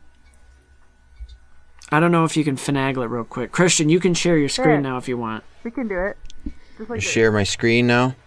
Yeah, okay, so this, just so you know, I'm not a professional rapper, but Christian makes me sound like it. I wrote these lyrics, I started doing this thing in the last franchise, the recap rap, and I wrote a little rap song recapping the films. So if we can get this going, Christian will play that for you, and I'll just bask in my glory, I guess. And don't make fun of me. Don't make me sound ugly. That's impossible. Give me a sec. Dude, even scrolling takes 5 minutes. Okay, I'm on the play button. I'm ready to hit play. My finger is on the trigger. Okay, how about you, Zach? Good. We're good. He's been ready for like an hour. Okay, on 3, here we go. 1, 2, 3. Yo, Christian, make sure you're recording this one. I got another one. We almost had a perfect trilogy, too, didn't we? Until the third one came out. Got J. Jonah Jameson inside my back pocket. I wanna lock up the goblin, throw Doc Ock off the dock, and then get the Sandman his locket, then go expose Eddie Brock. And when all of this is all over, propose to MJ Watson. The Daily Bugle tries to write him off as a menace, but they better get the story starting with Uncle Ben and the message we get in close proximity. You have a lot of power, with it comes responsibility. Radioactive spider coming up with a bite. Peter Parker never knew his life changed after that night. Woke up with 20/20 and a set of nice ass, but that wasn't the half, so we made a suit and a mask. Set out in revenge, but that wasn't his calling. Took a step back, slung a web, started while crawling. Had a bestie named Harry, whose dad was a mess. He became the Green Goblin and blew up all the rest. Normal's not normal, take effective formula. He's too far gone, but he knows what to go for. The heart he must take, he went after M.A. Then once he got hurt, he went back for M.J. Don't worry, Spidey's here, please don't be wary. But once Norman kills himself, you can't tell Harry. Back to business we go, in Spider-Man #2. Harry holds a grudge and runs Oscorp 2. We get the sense Peter Parker has a life in this shitter, but Spider-Man is celebrity, so he can't be bitter. He's no quitter, web spinner, just doing the job. Running smooth until he runs into Doc Ock. Octavius thought he could harness the sun. Fusion explosion, Rosie is gone. His arms are in control of his brain. Ever take shop class? This man is insane. Mary Jane is the girl Peter tried to pursue, but she's engaged to the man coming back from the moon. Spider-Man can't perform with everything going on, and on top of all this, all his powers are gone. Meanwhile, the second fusion sun is almost complete. Spider-Man is in no shape to even try to compete. Life starts looking up for Parker back in school. Kirk Connors takes notice, says he ain't no fool. Mary Jane has a play, Aunt May moves away. Harry decides he wants Spider-Man slain. Now we go to the train, the best scene, I won't lie. A true test of strength, Spidey saves a day in time. New York City has his back just when you think he is done. Not so fast, we still have the epic conclusion. Harry trades Tritium for the rights to kill Spidey, but to his great surprise, it's his pal Peter hiding. No time to explain, this is bigger than us. Gotta go, swing away, stop Doc Octopus. Surprise, surprise, Mary Jane is just another hostage. There's never a time when she's no more than an object. Have not one single fear, Spider-Man will arrive. Sun is getting too big, Otto must take a dive. Sacrifice, Otto dies, MJ survives. Peter Parker decides Mary Jane has a life. He can't live in fear, so he blows his disguise. Mary Jane leaves her man standing up at the church. Peter sits on his bed, broken hearted, he's hurt. Joe Exotic might be king, but can't compete with the spider. The original King Pete, now go get him, Tiger. Spider-Man flying high, just loving his life. Finally wants to go and make MJ his wife. 2 a.m. in the night, Peter Parker takes flight. Has some tea with Aunt May and then meets Goblin to fight. Peter takes him down and he loses his mind. Memory loss is a side effect, now Harry's in denial. Sandman is born and he gets everywhere. Venom meteorite comes right out of the air. Sandman and Venom decide to team up. Harry meets Spidey and his face gets all fucked. But now the tables turn, now he needs Harry's assistance. Should have thought about that, cause Harry tries to dismiss him.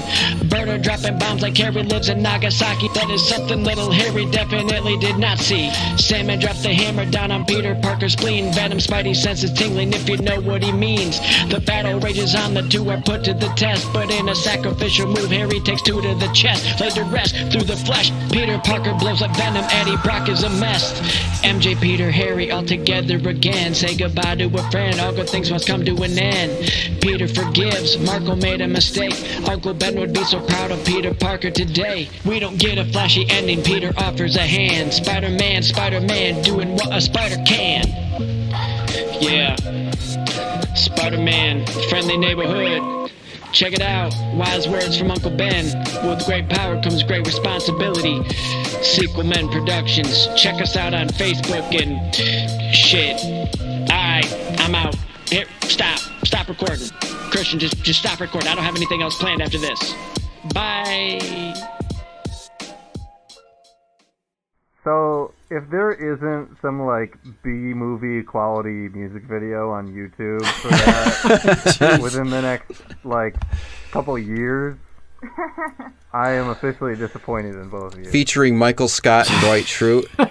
Exactly. Oh, jeez. We need to get our those camcorders that we had to use in college for our early stage classes. Jeez, oh, Pete. Oh, yeah, but Spencer, Christian, spitting the rhymes out there. We prefer the term spitting bars. Okay. Thank you. In the rap I community. don't listen to rap. Dude, you wouldn't know it though because you did. The only M&Ms I eat are the candy. Okay, I would hope you wouldn't eat him. That came out wrong. Yeah. Talking about eating rappers and Interesting. Horses. Oh, Interesting. shit. Need a vacation. Yikes. So eating horses and beating horses. Hannah, you're gonna if you listen to this episode, there's a real dark secret Christian shares with us about eating, beating, and banging horses. So. I mean, we all have our things. Well, it's our best thing, not the same. Not like this. No, man, this was fun. This was fun. Like I said, when we do the Amazing Spider-Man, you guys are coming back for sure, because you guys are Peter and Gwen. Ooh, Well, yeah. except Glad there's like 4 Spider-Man franchises now. yeah. Except we're not going to cover the MCU one because those are going to be a part of. I guess spoilers for future episodes. We're going to do the phases as franchises. So not the I individual wouldn't movies. say that. Yeah, there's too much.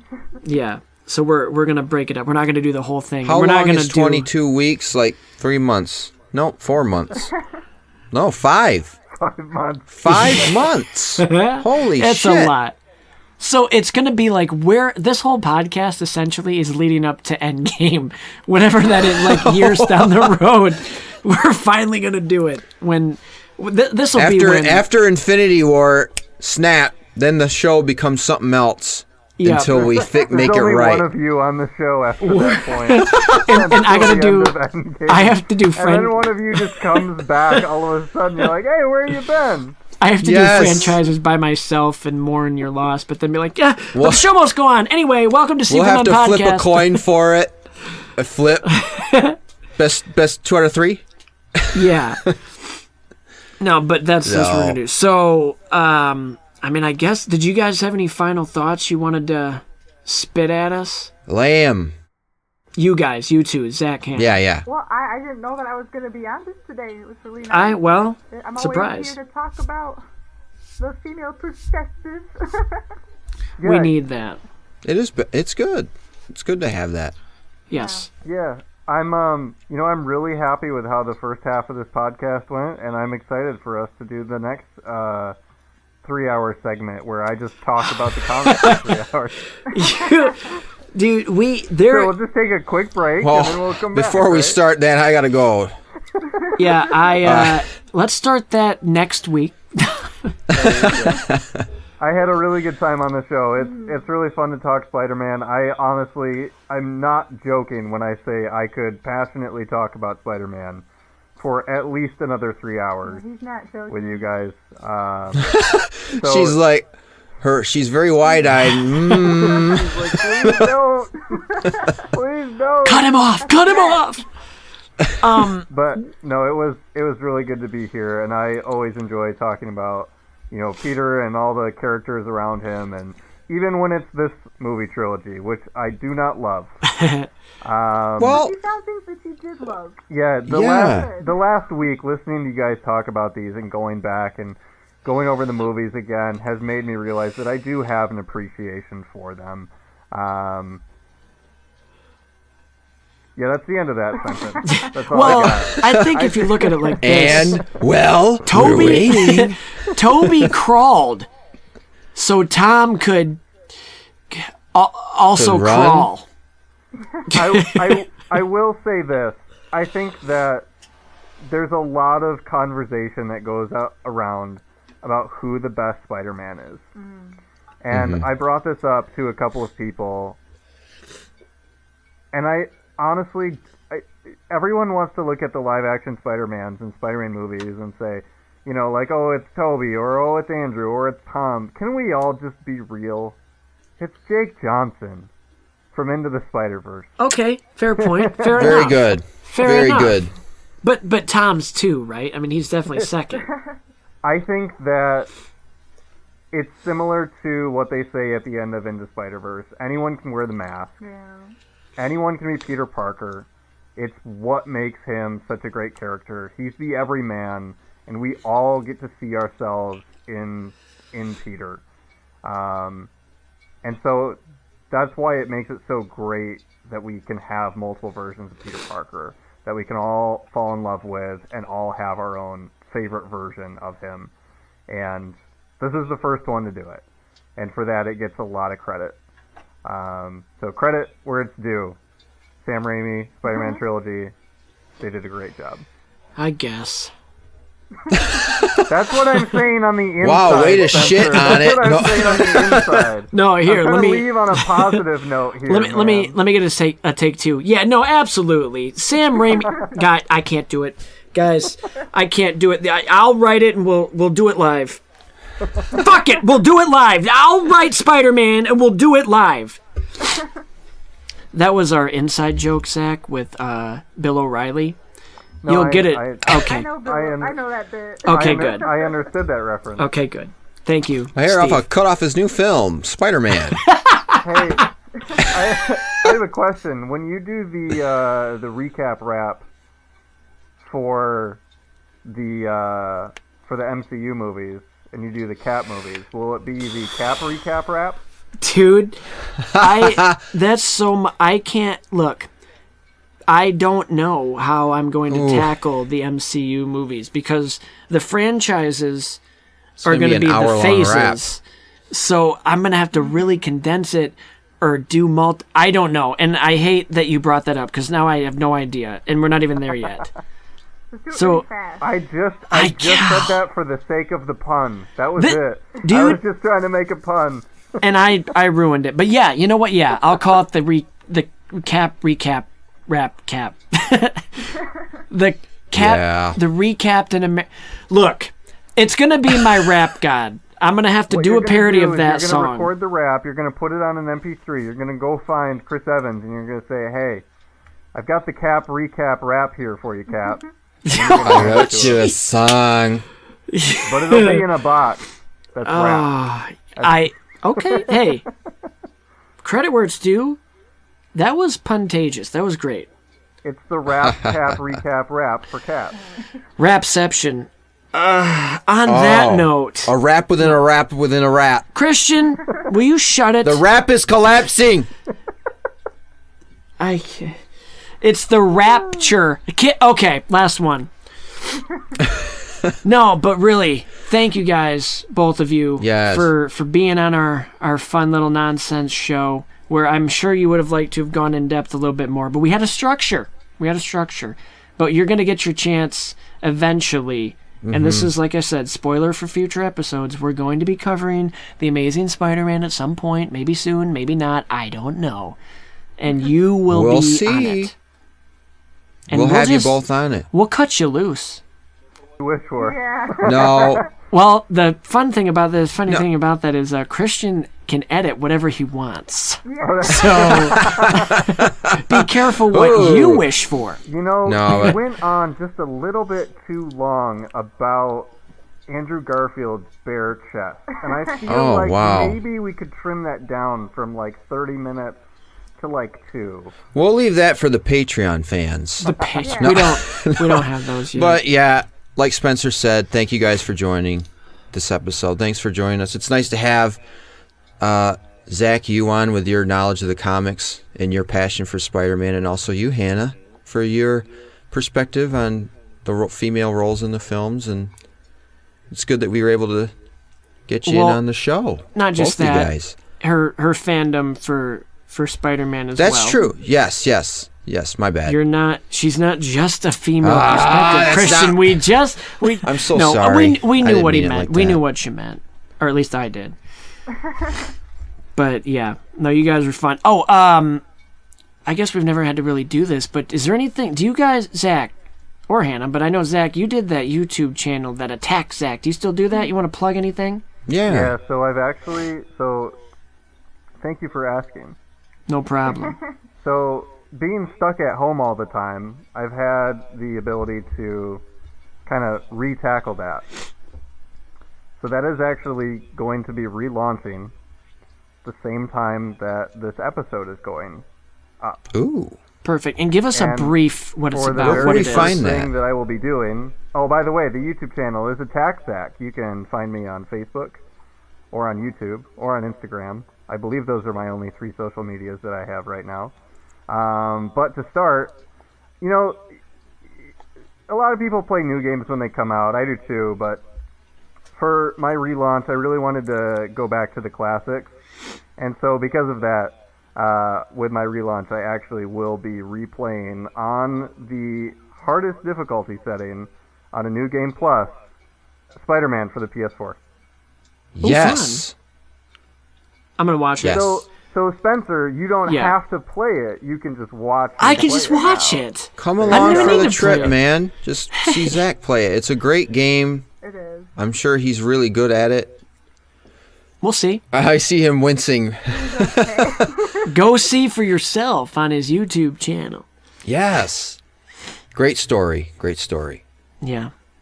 So I guess, you know, thanks guys again. I know we've said it a bunch, but we're glad you showed up. This has been fun. It's been a mess here at the end, but Christian will make it sound like it wasn't. Right? This will be the one. What's that cold metal poking me in the back? This is the first time we're saying goodbye to you, I think. But yeah. And it won't be the last. 2, 3, 4. Yeah, the first time. This is the first time we've said goodbye. You know what's going to be funny? This is a little inside joke that listeners won't know, because this will literally be the first time. And they have no idea what we're talking about. I love confusing people. Yeah, until you said that. Okay. No, but that's what's fun about it. Inside jokes. Thanks, guys. Thank you.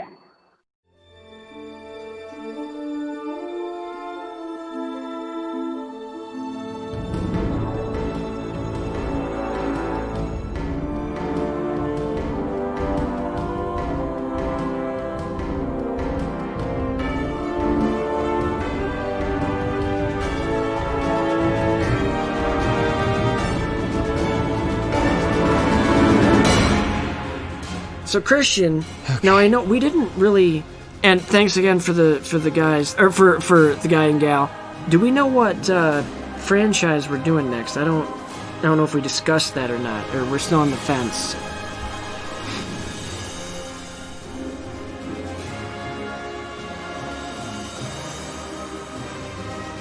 No. No, it was weird. There was like this random thing. I remember you saying you had some medical. Did they do it for you? I'm not real sure. Oh, I assume we got our because it's probably just because of the pandemic or the census or something. They're just trying to get a... Welcome, podcasters. As you know, every rising young podcast is obligated to partake in annual random drawings. This is a tremendous honor and an even bigger opportunity to grow. Dude, Christian, do you think, this is, we're getting sponsored or something? I speak not of sponsorships and endorsements, but of something of greater value to your district. An opportunity to represent your listeners as tributes. So, without further ado, let the reaping commence for District 616. Our first tribute is Christian Bringadon. Wait! I volunteer. And Spencer King. Oh, come on! Now I don't even get to. I don't get to get my moment of heroism. I want to be a hero. Hey. All right, that's fair enough. Congratulations, tributes, and may the odds be ever in your favor.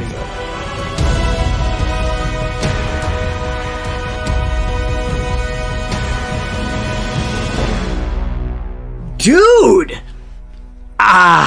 So does this mean... May the odds be ever in your...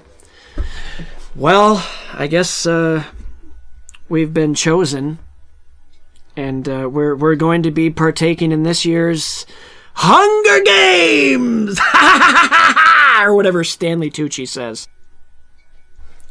So that was cool. That was a fun little surprise. I mean, I'm worried about being a tribute. Well, I'm gonna have to kill you first. Wait, what if this happened? At the end, we'll both eat the berries. Eh? They wouldn't let that happen. We're gonna be the Capital Darlings. We're going to be the Capital Darlings. All right. So, guys, I know, Zach, Hannah, you guys witnessed something that's... this might be the last time that you speak to Christian. I don't know. I don't know.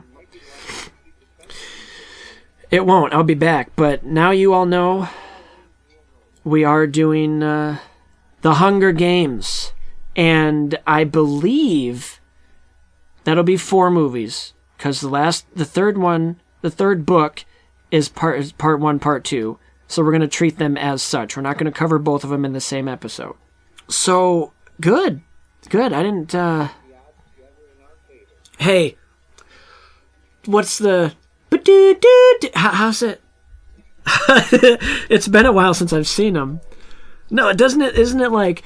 Do. And it's like, State Farm is there. Isn't that how it goes? Yeah. No, that's what they do in the Hunger Games, right? They put the 3 fingers up and it's like a good neighbor.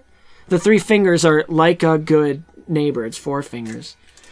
I don't know. Do we just leave it at that and just sign off? Is it though?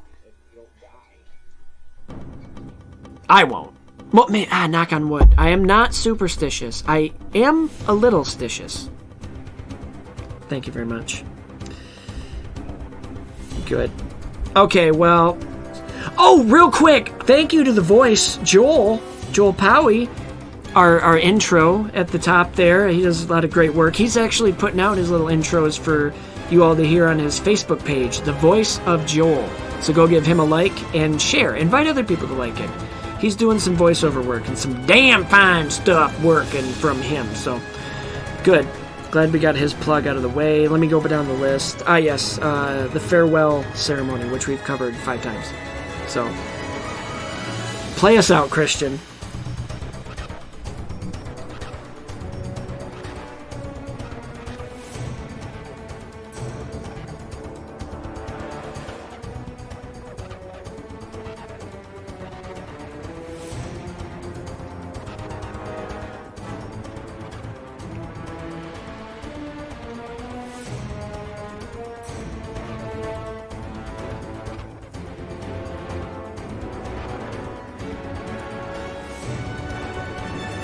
I don't know. People know.